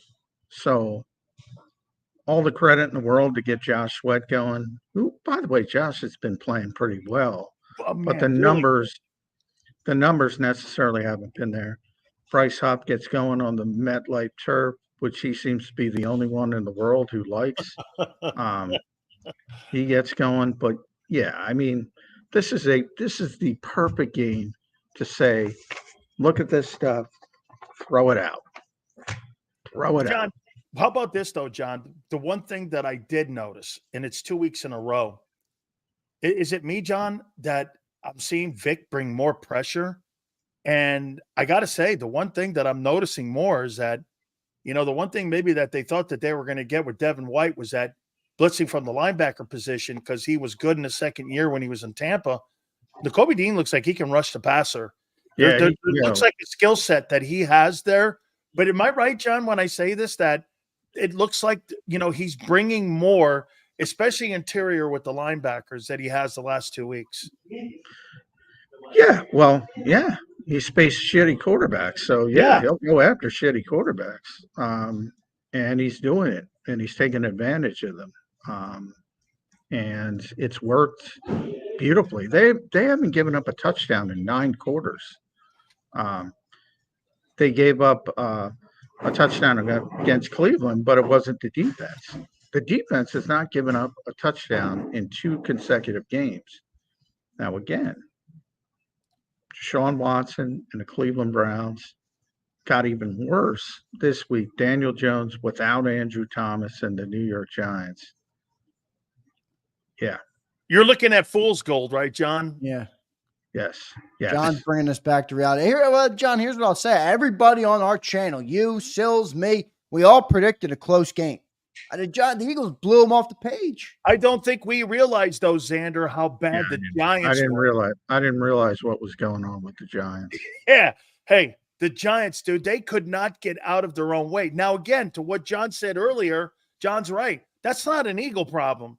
They played up to their ability compared to what they did a week ago. John, would you agree to that? Like last week, I thought it was a decent effort, not the greatest thing on the planet, but this week they got after people for 4 quarters on defense. They stuck to an identity in running the ball. It wasn't sexy looking. They beat a team by 25, and it's on now to Cincinnati, as Bill Belichick would say, right? Let's go on to the next one here, bud. Like you said, 8 quarters. John, they haven't given up a touchdown in 8 quarters, but yet why do I sit here and go after 8 quarters and go, I don't take anything away from these last 2 games? Yeah, you guys are changing up your narrative a little. No, I'm not here. High on my high horse, John. I'm like, bully ball is back. Get the hell out of here. Another game. Hey, John, will you tell this guy, John, you're not paying a guy $50 million in wide receiver money to sit there and start running the ball 40 times. No, there's a reason that you pay them guys that money and the quarterback 50. You're going to throw it. Well, I hope you've enjoyed paying the money and then losing when it matters, because clearly this team should be built through that offensive line. Clearly, in my opinion. Helped out tremendously. The New York Giants ran the ball 3 times to their running backs in the first half of a football game for 30 minutes for 4 yards. 3 carries for 4 yards because they couldn't get a first down. They couldn't stay on the field. Daniel Jones, he had a wide open, I think it was Slayton at one point, where if he would have hit him in stride, I don't know, would have went for 40, 50 yards. He's thrown it in the ground, on the dirt, on the backside of the kid that if he even made a great catch, it's only like a 14, 15-yard catch. It's so rare. I forget, Green Bay was down 21-0 or 28-0 earlier this year. And I'm like, you know what? If they score before the half, if they score coming out of the half, they can get back in this game. The Giants are down 14-3, and I'm saying this is over. This is over. No, it was over. In the NFL. Hey, John, Rutgers has a better offense. And speaking of Giants beat the Seahawks, guys. Am my eyes deceiving me? They weren't this bad. I mean, come on. Speaking of John Mara, this place was empty in the 3rd quarter. Oh my God.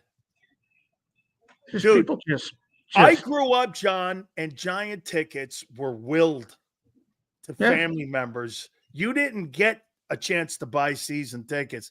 Giant fans are some of the most loyal fans on the planet. And when you're telling me that place looks like a ghost town because they got to get across the bridge to get over to Citibank Field to go see the Mets play, that's not going to go well with the Mara and the Tisch family. I can promise you that. Yeah. Wow. And you know, it's funny you say that, Zander, because we were walking back from Jalen Hurts' press conference, and we were asking ourselves that question: how could they beat the Seattle Seahawks? And I don't remember the other game they won. They've won 2 games now. Didn't they beat the Steelers? Might have been.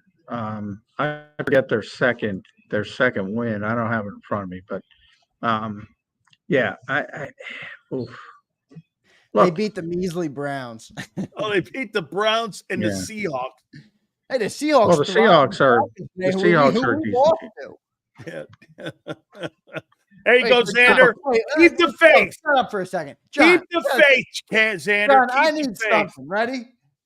Bully ball, out the window. 8 sacks, out the window. John, what can I take from today? Anything? Jalen Hurts, 10 of 14, efficient ball game, no turnovers. How about that? Is I'll that take good? it. I'll tell you. I don't. Well, he threw it 14 times or whatever, so it better be efficient. When you're, and by the way, a running back. He's just hacking down all my hype. Hey, by the way, the running back was average. The running back was averaging 10 yards a carry. Hey, John, Van Sumeren had a better running game than the Giants did. Ben Van Sumeren had a great lead block on a Saquon Barkley run. John, you'd be very happy. We got a super chat about that Ben Van Sumeren block. You'd be very happy. Yeah, they said that you probably fainted with joy. I keep telling people Ben's a good football player. They'll find out sooner or later. And he's playing fullback. He's their best special teams player. Zach Bond got hurt today. That's one of the don't know much on it, but he left the game with a shoulder. Obviously, they're not going to bring him back because why are you going to bring him back in this game? But we'll have to see if that's going to be anything long term. But yeah, he's going to get a chance to play at some point. He got a chance to play last year against the Giants, and people are going to be surprised. He's a good player, but I'll tell you that what you take out of it gives you confidence. It gives you confidence because when you have success, especially defensively, because this team has a lot of talent offensively. We all know it. Defensively, they were playing pretty poorly till they got to Cleveland and the Giants, and they took advantage. It's not their fault, and it gives them confidence. And I think that's very important. John, any other key takeaways from this game? It doesn't sound like you're taking any of the positives away from this thing. You're chalking this up. I dispute that. There's plenty of positives. It's just not translatable to good NFL teams. Like you can't, like what you're trying to say, Xander, you can't go in, especially with Tyler Steen and Fred Johnson. Remember, Jordan Mailata's not in there. Tyler Steen's got to come in from Mekhi Becton, who was ruled out with a concussion pretty early. And you're destroying this team. Now, I'll tell you right now, Cincinnati's not even playing good football. If Trey Hendrickson is healthy, batten down the freaking hatches, man. That'll be a tough one. Because you got Fred Johnson trying to block that guy. And you got Joe Burrow on the other side that can manage the clock. If they get any kind of stops on the offense, that could be an interesting ball game with Cincinnati because of the capability, John, of the quarterback being able to control the clock. Yeah, and you have a NFL quarterback, which you haven't seen. Actually, the next 3 weeks, right, John? You have the next 3 weeks. You're going to get this kid Jaden Daniels is playing pretty good ball. I think Jaden Daniels got hurt in today's game. I don't know if he returned. You're going to get Lamar Jackson, and you're going to get Joe Burrow.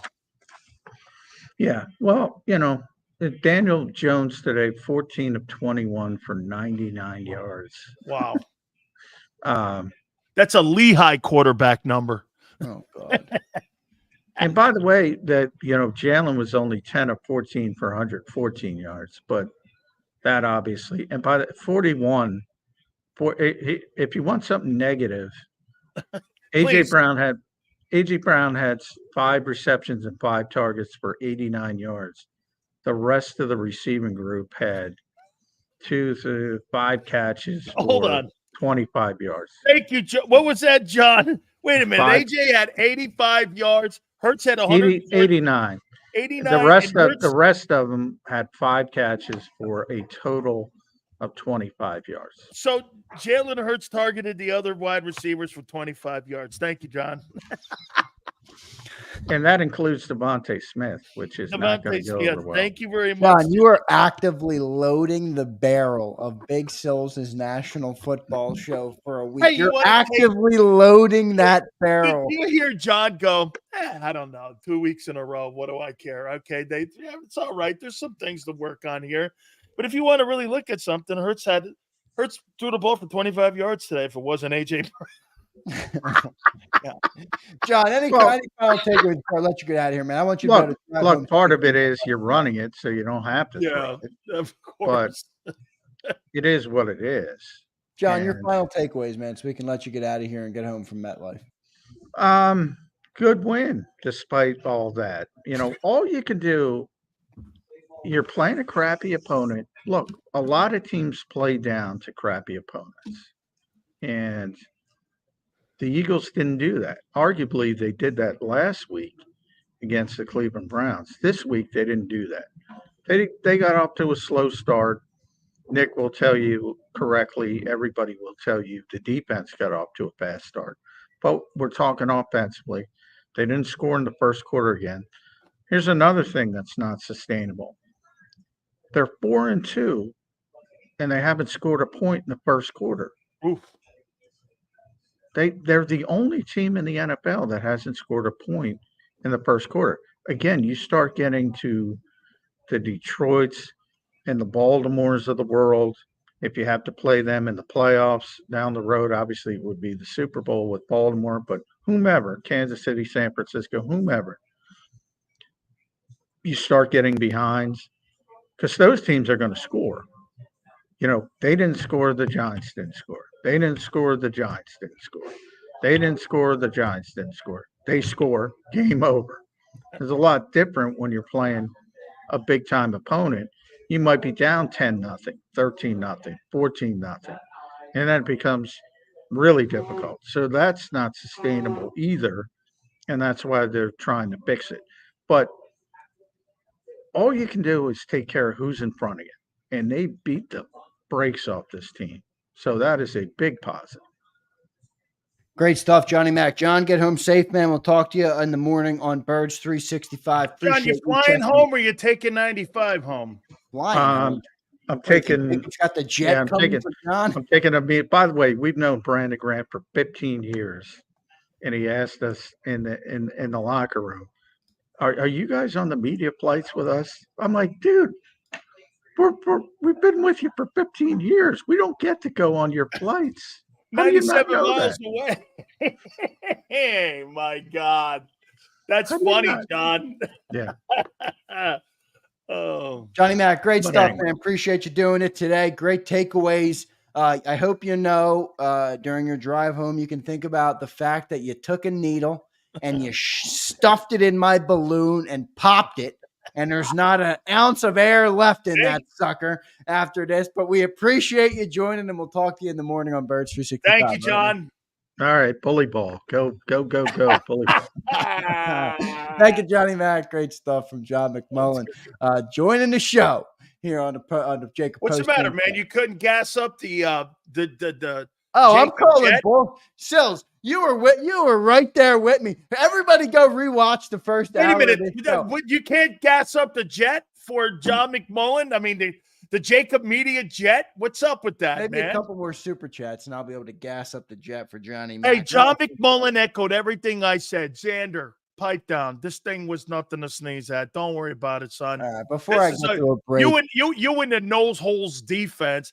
It's okay. And then look, your quarterback has 130 yards of total offense. And now that John, what ammo he gave me. So AJ had 85 yards receiving. Hurts had 114. This guy threw the ball for 20 yards to 3 other people. Holy cow. You know what, Phils? Before I let you go, because I'm going to let you get out of here, we'll get your final thoughts before we get to the break. The young gun, Big Z, will stick to his guns. I heard all week from you and from John, oh, this game is going to be closer. Don't take the Giants lightly, everybody. They have a good pass rush. They're a top 10 defense. They did. They had 5 sacks. We blew that. That team didn't have a chance.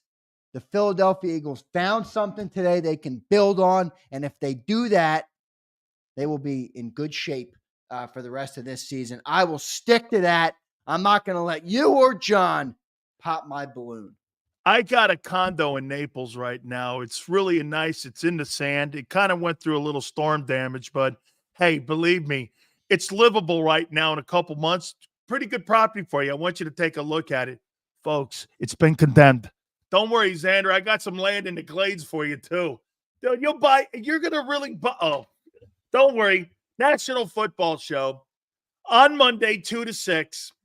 I got you covered here. Wait, how right was I, Sileo, that John was just up here? It was like when you load a shotgun and you put the shells in the barrel. That was John. It was an unlimited shotgun. He was just loading in the shells one by one. You don't take anything away from this thing. Really, the Giants are terrible. And I was like, oh, my God, way to go, John McMullen. Sills, before I get your final take and I'll let you get out of here, this is a member chat from Twiz, and he wants me to read it to you. Sills will be wearing a Hurts jersey. 10 wins is looking very doable. How you doing, baby? Hey, Twizwa. Let me tell you something, Twizwa. You ain't winning 10 games. You know why? You can't score in the first quarter. You're getting your hopes up on 2 shitty football teams after 8 quarters. Congratulations. You know who you beat? You beat UPenn. Congratulations to you, man. Now the top 10 defense Giants. You just beat UPenn. On the pregame, everyone, was 24-20. Now this team is UPenn. The Giants and the Browns, you just beat Wake Forest. Congratulations to you. I never seen a flip-flop faster than that in my life. We could submit that sucker to Guinness for how quick he went. The point spread was 3.5, Junior. Great, and you bought right into it. And the Eagles said, "Dang right, I did." Looked at Vegas and said, "Hey, Vegas, fuck you, 28-3." Blew him off the page. Don't worry, folks. He'll be back. Blew him off the page. He'll be back to his ways, Your understanding final thoughts, Big when Sil. here. Honestly, and all kidding aside, they took care of business, dude. I mean, they went into New York. They did their job. They didn't play down to the competition like I said they did a week ago against the Browns. The defense had a nice, how about this? This could be the beginning of something really good. Okay? We'll see. I want to see more games put together.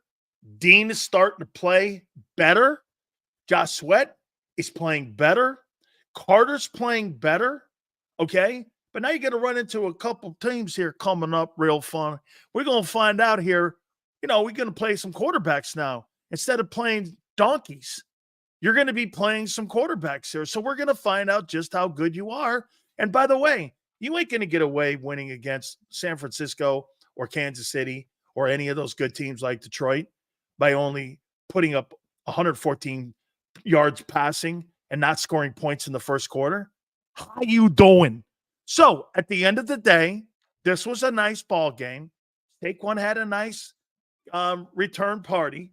And we're on to Cincinnati, as Bill would say. How you doing? Okay, Sileo. You enjoy your sleep tonight. 2 to 6. Jalen Hurts, 73% completions. 2 to 6. Oh, my God. Saquon Barkley, 176 yards. 8 sacks. He threw the ball 14 times. Holy Jesus. Wait, how many? 8 sacks for the no-hold. The Giants had 6. 8, 5. 4 on Jalen and 1 on Kenny. Flick it. 8 sacks. I can't wait. Oh, my God. I'm going to have to dissect this thing a lot more because this guy's he's making you think they beat the Eli Manning New York Giants that won the Super Bowl. They beat the Daniel Jones, and they beat the brakes off a shitty team. Congratulations. Here's your commemorative October 20th trophy for winning that. I'm going to go watch the Yankees. Everybody watch and enjoy the show because this is when you watch a youngin'.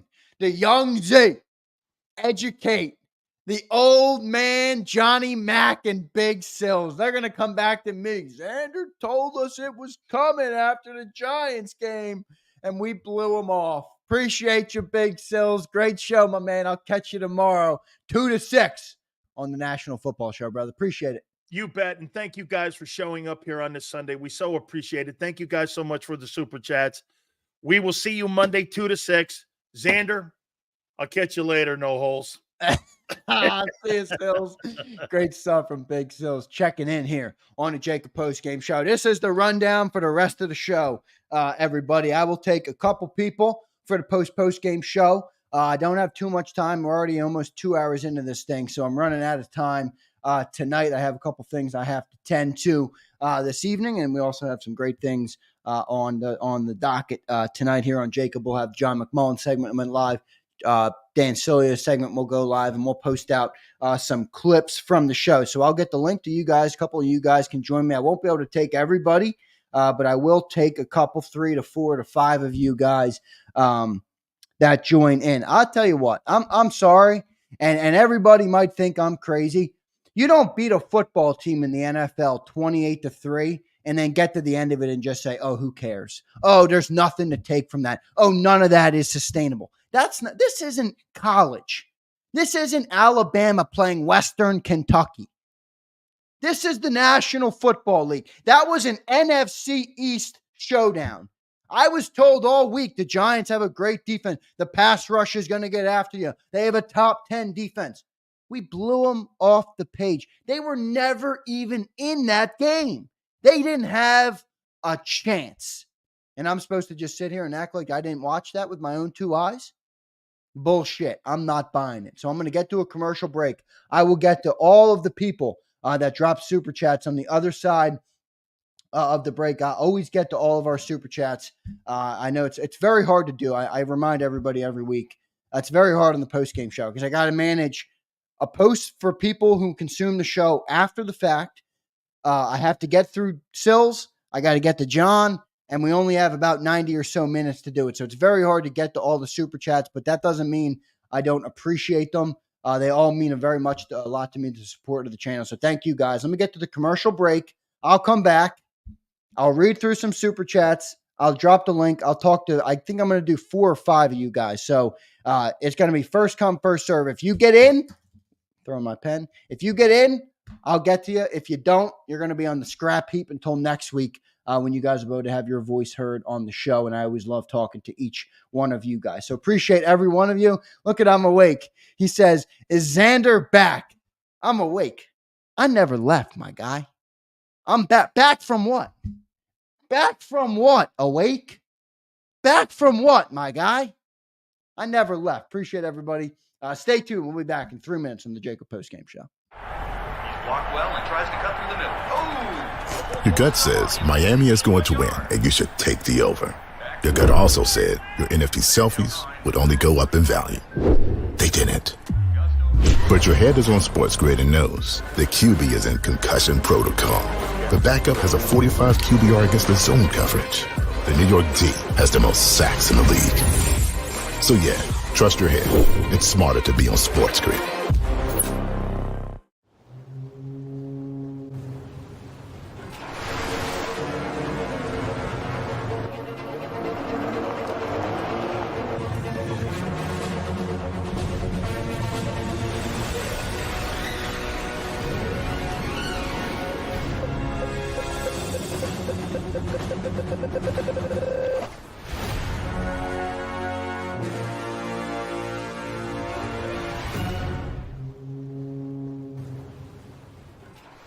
Score and save in Southeastern PA and Delaware with Colony Pools this football season, and let the experts close your pool with a custom Merlin safety cover in green for the birds. And if you join our Winter Watch team, we'll give you another 20% off, and Colony Pools will handle it all.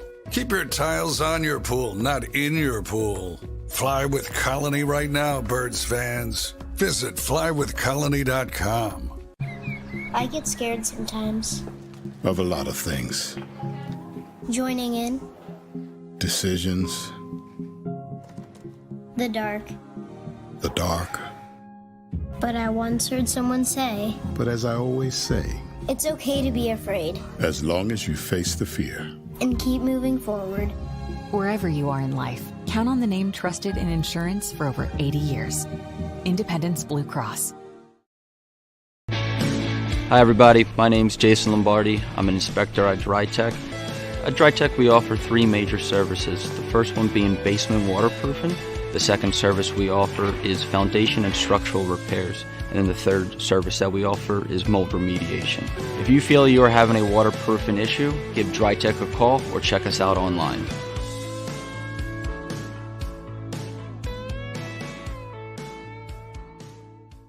Heading down the shore. Have a ball once more.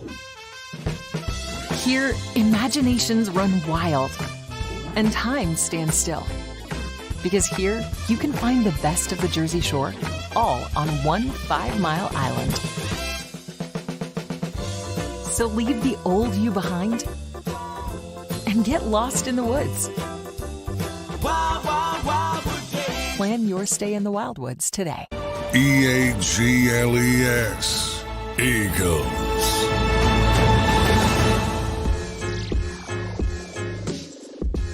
Welcome back in, everybody, to the JAKIB Postgame Show. This is now officially the Postgame Show with Zander Krause. I'm here to take you guys through another 40 or 30 or so minutes of content. Appreciate everybody being here tonight on the show. Got great viewership, as always, and your guys' support means the world to me, as we are nothing without you guys. So thank you guys for what you do. Thank you for the super chats, the likes, the shares, the comments.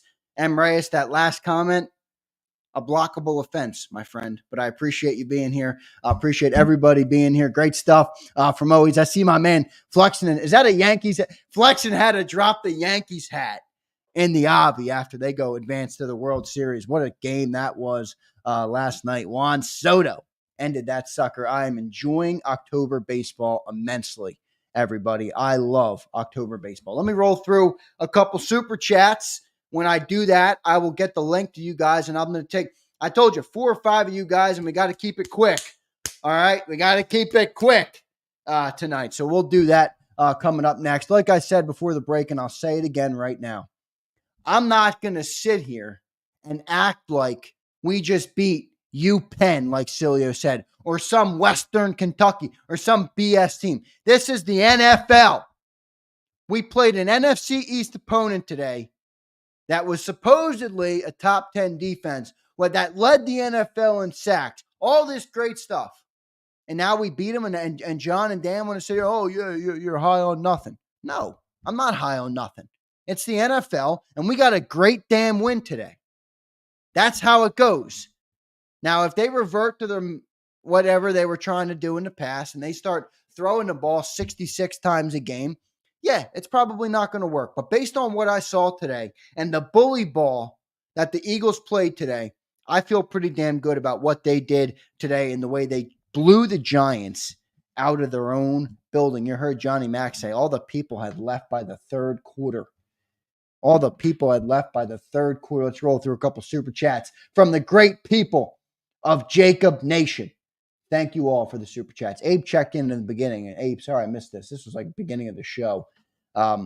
Giants fans yelling for excitement for Barkley. Yeah, I don't know what they were thinking. A-Team dropped a $20 super chat. And I didn't finish it earlier, A-Team, so I always try and get everything in. He said, Barkley is a monster. Gainwell was good too, and pressure was great. Dean played great. Proud of our boys. A-Team, appreciate it, brother. Thank you for checking in. I believe I got that. I just want to roll through and find where I am. Brian, always shitting on the birds, Brian. Brian says, I'm sorry, fellas. Jalen Hurts is Jalen Squirts. This dude was squirting. I can't even read this, Brian. This dude was squirting all over himself on third down. I can't take this Temu Taysom Hill serious. Brian, I got to disagree. I thought Jalen was fine today, and I thought he was good last week. Look, he's not going to be a prolific passer, reader of the defenses like you see some of these other quarterbacks. That's not his game. It's never going to be his game. If they keep him confined to what he does well, rely on the talent around him, and bully teams like they did today, the recipe is there to win. You saw it in 22, and you'll see it again if they revive that. Will they? That's another question. Big Marshall checks in. Appreciate the like on X, Xander. When we run the ball, we win 8 effing sacks. Let's go. Big Marsh, appreciate it, brother. Any of you guys want to give me a follow on X, as Big Marshall did, at Real Xander. That's at Real Xander with a Z. I'm not an X. I'm with a Z. Zander. I will give you a follow back. Just holler at me, message me. Give me the at Real Xander and tell me you came from the YouTube channel, and I will follow you back. So appreciate that. Lucius, the show, checks in. Appreciate you, Lucius. The bad thing about this game, though, is now we see our O-line struggles badly in pass protection. They showed the backfield camera where Hurts missed an open Barkley and Burns pushed Johnson back into Hurts. Yeah, I mean, look, you're missing two O-linemen most of the day today, Lucius. I think that's going to be a part of it, no doubt. Big Fish Little Boat says they had Jalen under center a lot. Thoughts? Loved it. You know, it's funny because, and this is what everybody's wondering why I'm coming for the old heads today. I'm coming for the old heads. All right.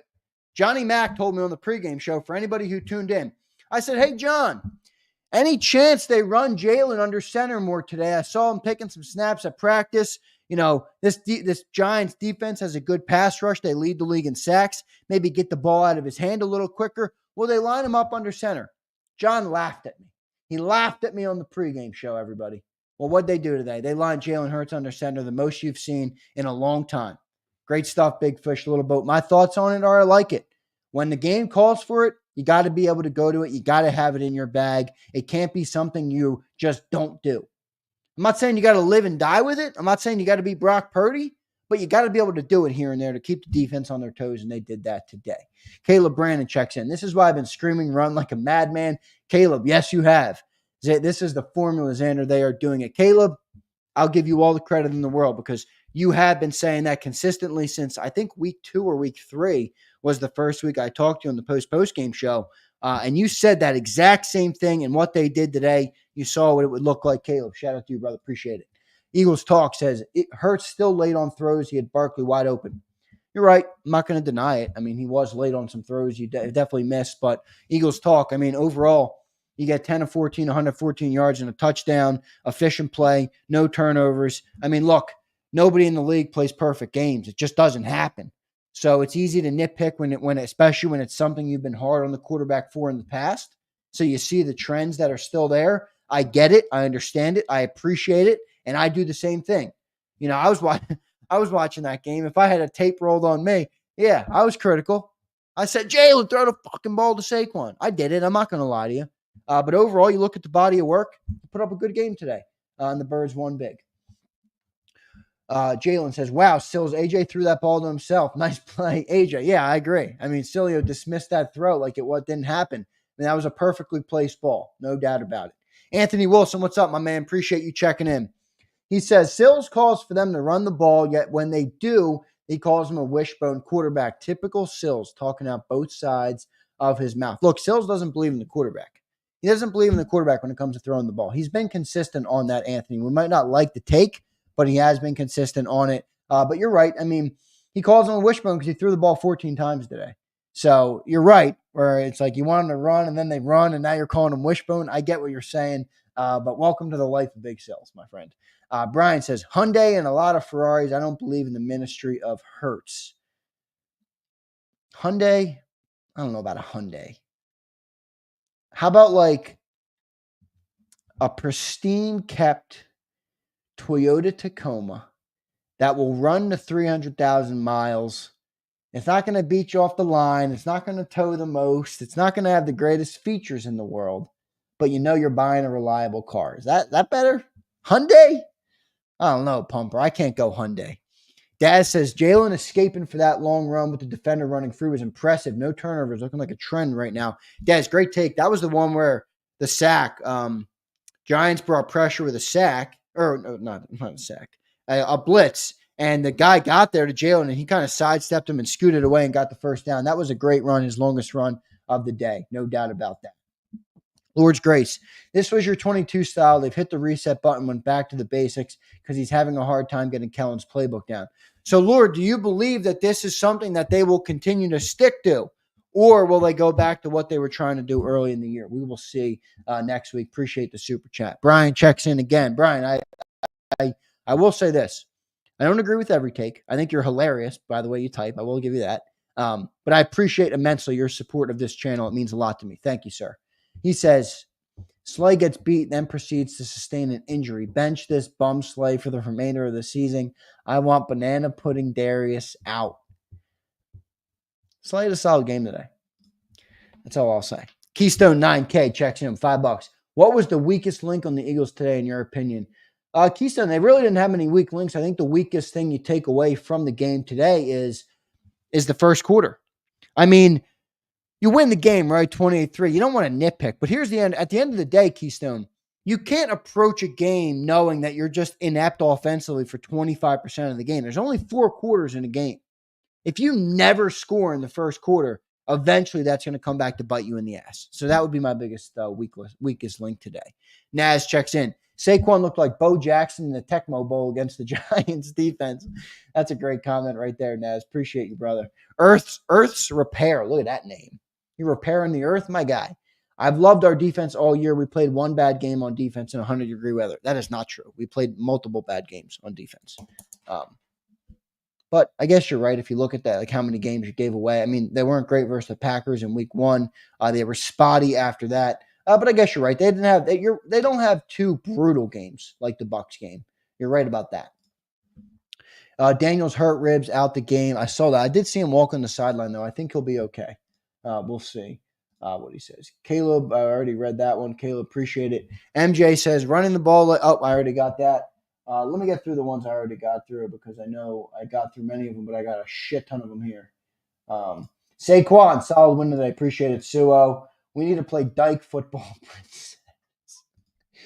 Oh, my gosh. You guys are actually hilarious. Michael Robinson, when this team commits to the run NFC title game, I agree, Michael. Let's hope they do it. Flexing and stepping. 9-win team still. Flex.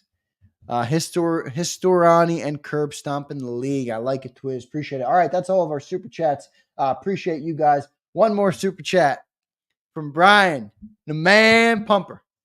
Damn it, Zander. I've seemed to anger the Jalen Hurts squat 600 pounds hive. This fan base is starting to be infected with casuals. All right, what do I want to respond here to Brian?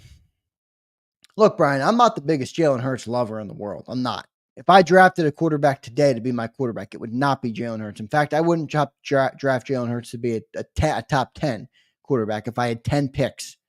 I would not. But you see what this team, Brian, isn't built with bumps.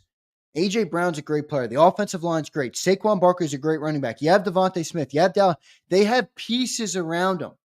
If you take some of the pressure off him, stop making him be a 35 passer a game quarterback, rely on that offensive line, rely on the running game, let him, make plays when he needs to make plays with his legs. He can win, Brian. It's just a fact. He can win.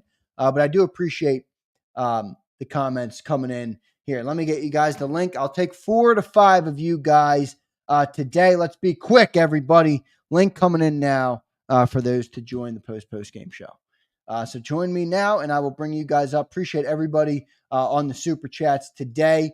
A great day, as always, as you guys support this channel greatly, and we're nothing without you guys. So thank you very much for doing it. Let's go to my man real quick. Hot Sport already here. What's up, Anton? How you doing, brother? No, hey, enough of that drinking bullshit. What did you take from the game today, my man? They blew the team out. Yo, Zander, I just got to say big ups to you. I think you need to hire a few new analysts because that was BS. No, I'm not going to hire Big Z. I'm joking. I love them both. Big Z in the building, seeing the light. How many holes in that defense? How many holes? Wait, cut to the camera. Wait, where's my camera? I know. 0. There you go. 0 effing holes in that defense. Them dogs, no Kobe Dean. All right, they showed up. Listen, you seem a little tipsy today, Anton. Let me ask you this. I'm actually just hyped. How much you taking away from this game? Are you siding on the point of the Giants suck, or what are your takeaways? Zander, you know what I'm gonna say. Yeah. Come on, man. You know what I'm ultimate equal optimist.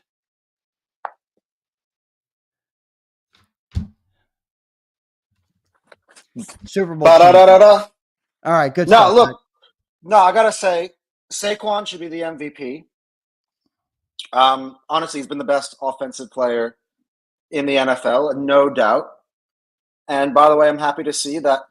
Yeah, the next day after I spoke to you last week, you saw the light. You came and you defended my man Nick Sirianni about the whole yelling thing. I saw that. Big ups to you. Big ups to you, Big Z. And yeah, man, 12-5. I don't want to hear any BS about, oh, we're going to win. How much did Zan say we're going to win now? Less than 10? 12-5. All right, I'm not going to take too much of your time, bro. All right, appreciate it, man. Good takeaways. Appreciate you doing it today. Let's get out of here. Let's get to our next guy, our man Akbar, our main man. Akbar, join. Oh, Akbar, you're looking fly today, my guy.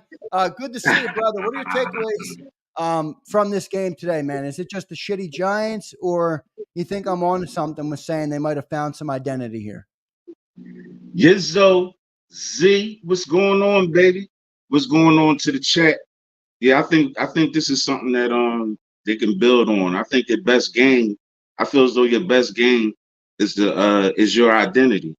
So what you do this week, you can carry on the next week. I don't give a fuck about him throwing 14 times or none of that. I believe that is sustainable because Mike Gill said it the best this week.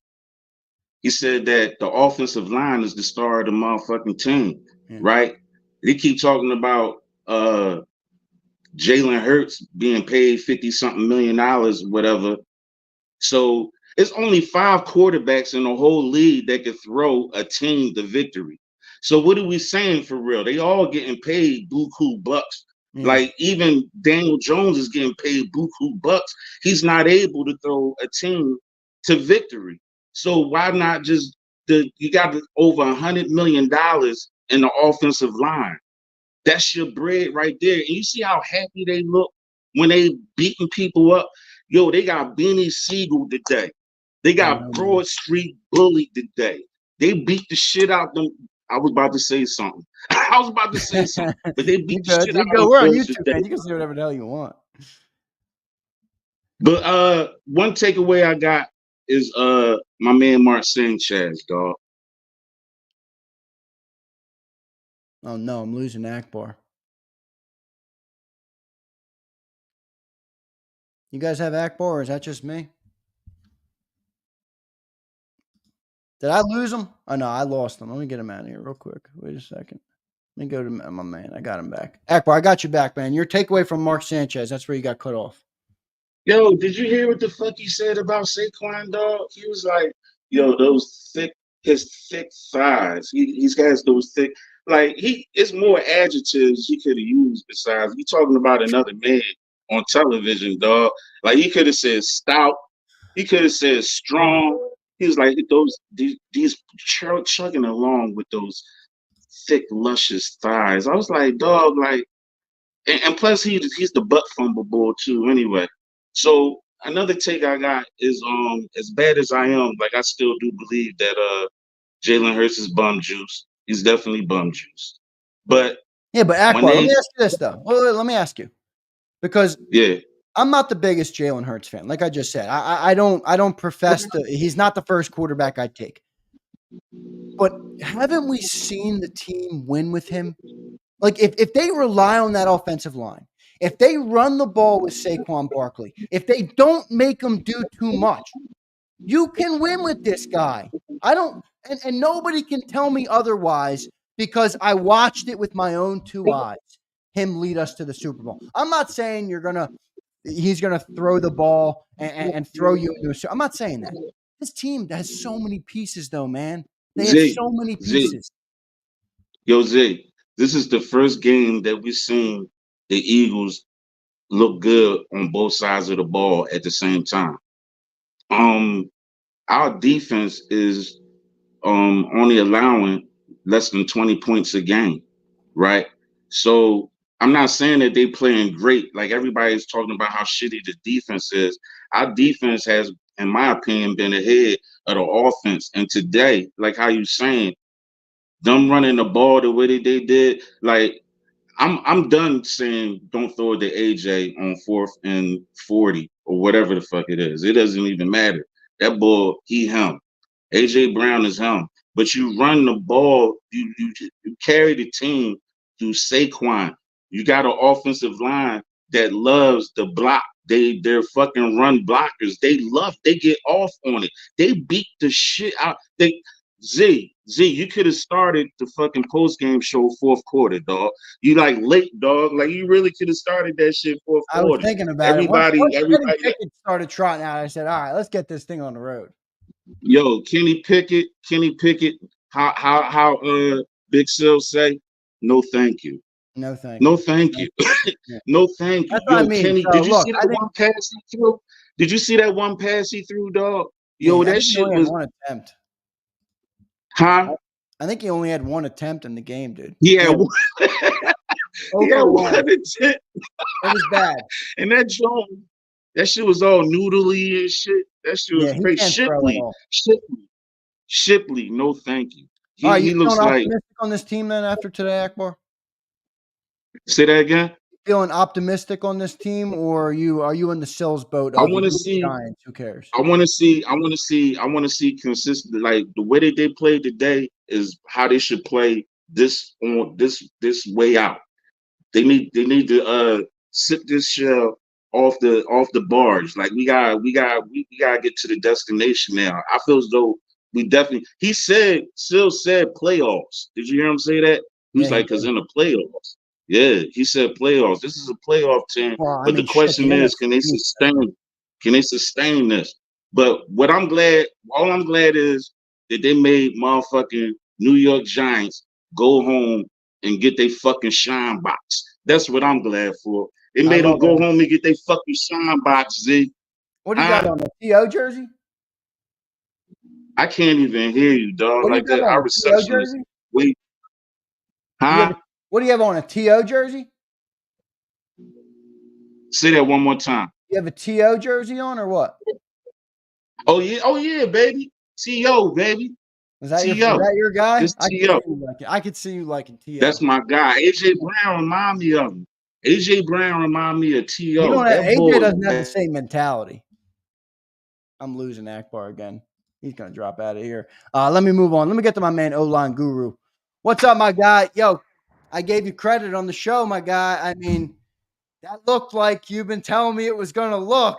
Now I'm thinking we found a bully ball identity. Are they gonna stick to it? That's the question, my man. I think, you want me to tell you why I think they will, and people not even realizing this? They're not even putting this in consideration. Nick Sirianni, I'm not saying his job is on the line, but the pressure on, he's going to have to win these ball games. And to me, like I'm saying, that formula is the layups for us. Just win the game. Yeah, right. Win the games. It's really not that. And I kind of went on it back. That's why I kept going back to coaching, and I wasn't able to elaborate it on the other time. When y'all was like, sometimes Jalen Hurts might check out the play. Like, is that not on Hurts? Like, I understand that, but the coach's job is to protect the players from themselves as well sometimes. 100%. Run the ball on first, run the ball on majority of seconds, and then let AJ, Smitty, and Jalen Hurts ball the other majority of the time. You keep it simple, we good. And yes, we Super Bowl contenders. Ask them again. Ask everybody again. I bet you they're going to change up their tone.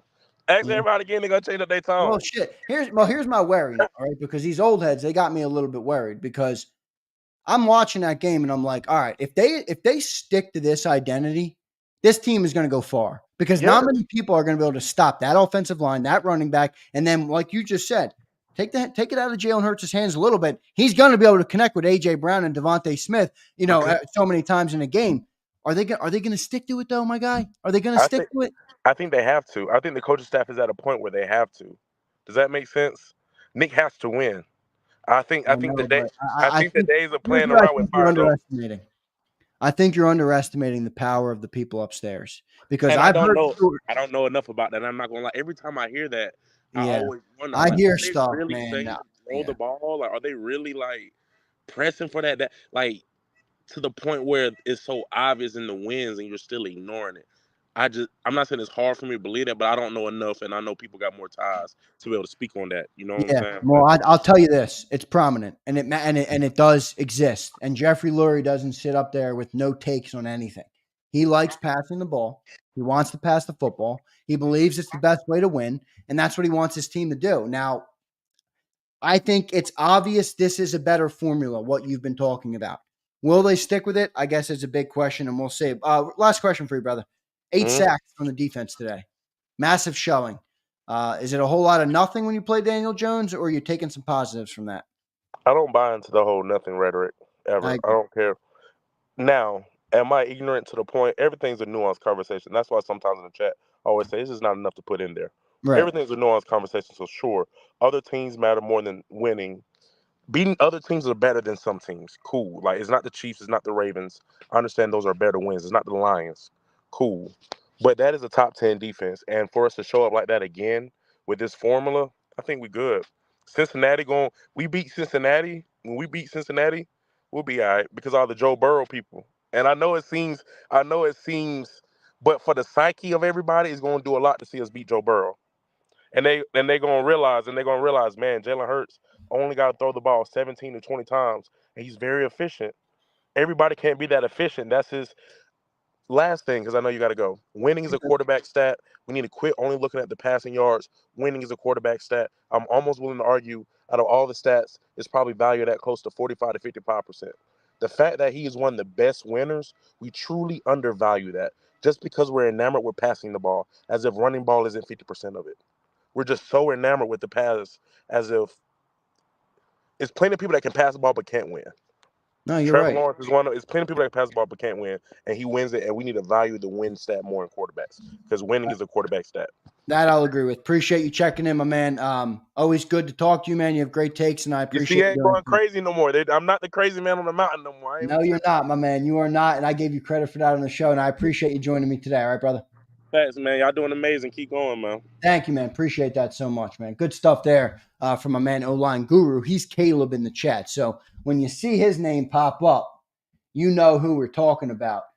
Caleb. There he is. Caleb, one of his super chats there. So Caleb Brandon, that's who he is in the chat, and he's got great takeaways on the game. You can tell he's got some sort of a football background. He knows his shit. Let's get to my last guy, Jay the Legend. What's up, my dude? How you doing on this Eagle win? Yeah, I got the Eagles. What's that? Yeah, it's like a pillow. See it?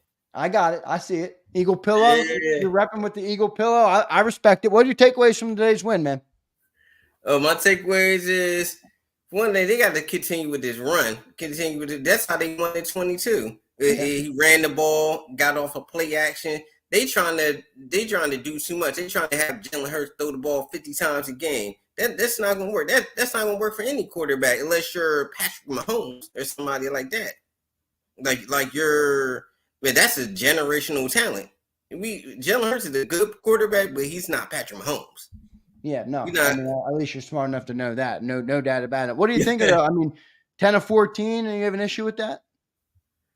I ain't have an issue with it. You gotta go with the game calls.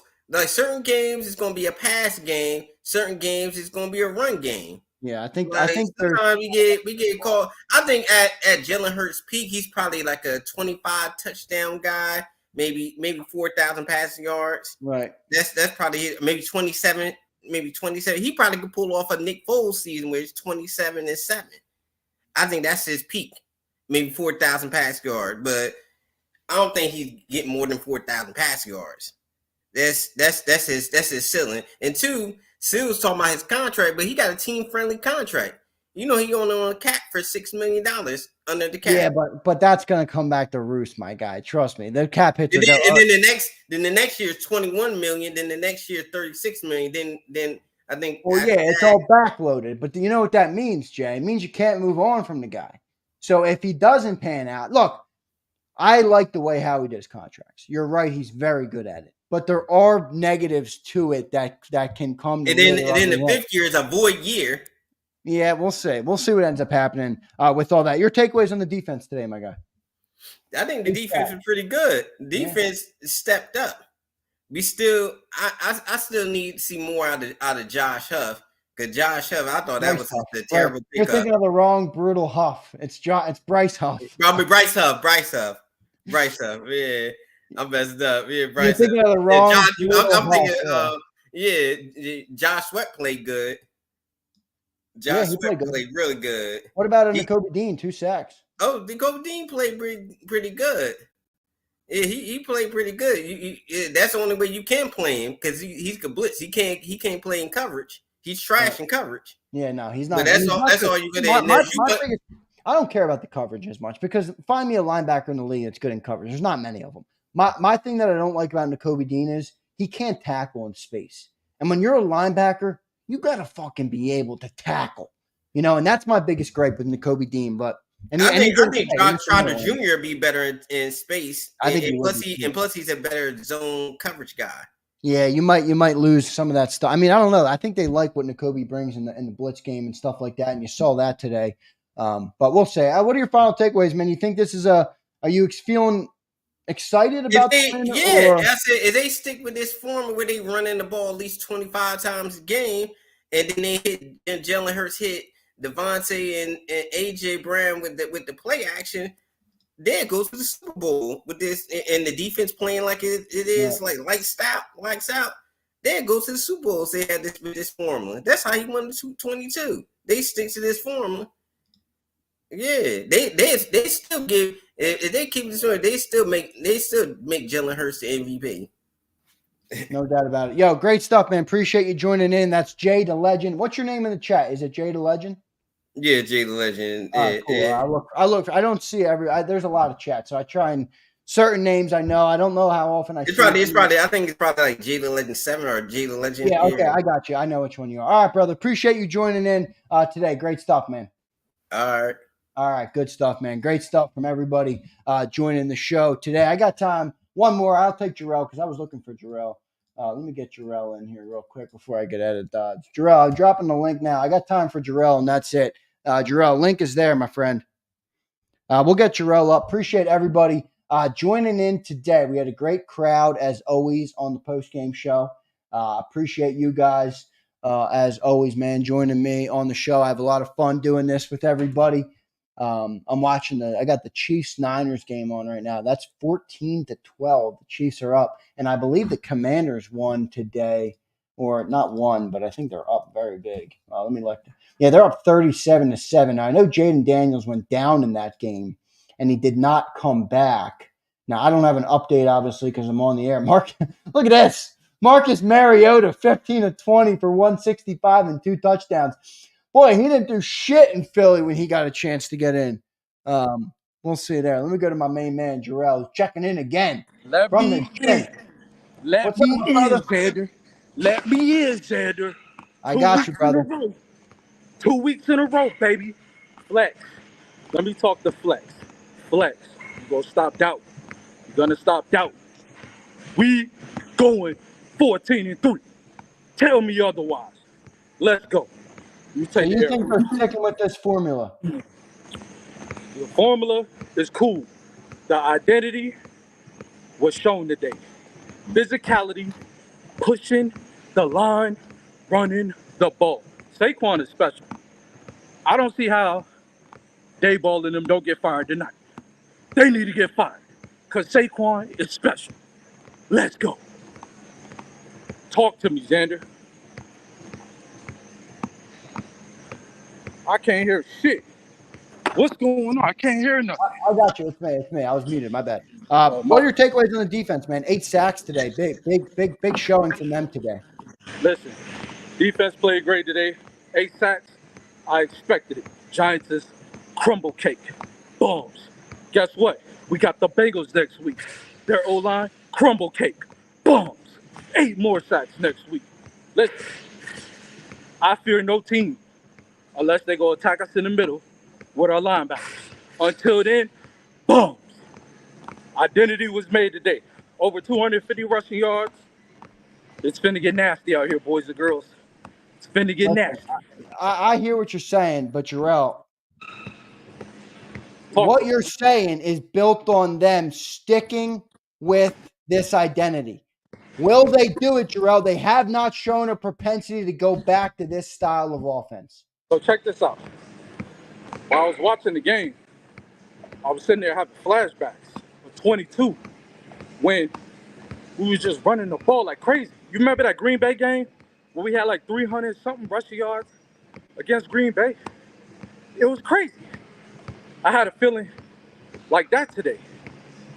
The run game is here. The league better get ready. Hey. All right, Jarrell, from your lips to God's ears, my friend. We'll see how it plays out. Appreciate you doing it today, my man. I'll talk to you again soon. All right, brother? Let's go, baby. Third game. Fly, Eagles, fly. Great stuff, man. Great to talk to Jarrell. I got time for one more. My man, Sydney family. Oh, did I lose him? No, I got him. Sydney, what's going on, my man? Good to see you, brother. Hey, my man. Good to see you, man. What'd you take away from the game today? Did you get a chance to watch it? What time is it over there in Australia? I slept in today. Of all days, I slept in. It's Monday morning, yeah? Yeah, so, well, it's Sunday night here. From what I've seen, the defense was like a swarm of bees. But they were swarming. They it were. wasn't like you just saw one guy going there. It's like, what the hell Well, happened? Vic Fangio, I tell you what, he's on a nice run right now, man. Vic Fangio's got these boys playing pretty good. It's like, wow, where does this come from? I've seen, you get your sacks, but it was like 3 or 4 guys there every time. It was like they were on a slingshot. Yeah, no doubt. 8 sacks. You're right. They were everywhere today. By the way, I want to thank you because I saw your super chat that came in, not on the live show, but on a replay show.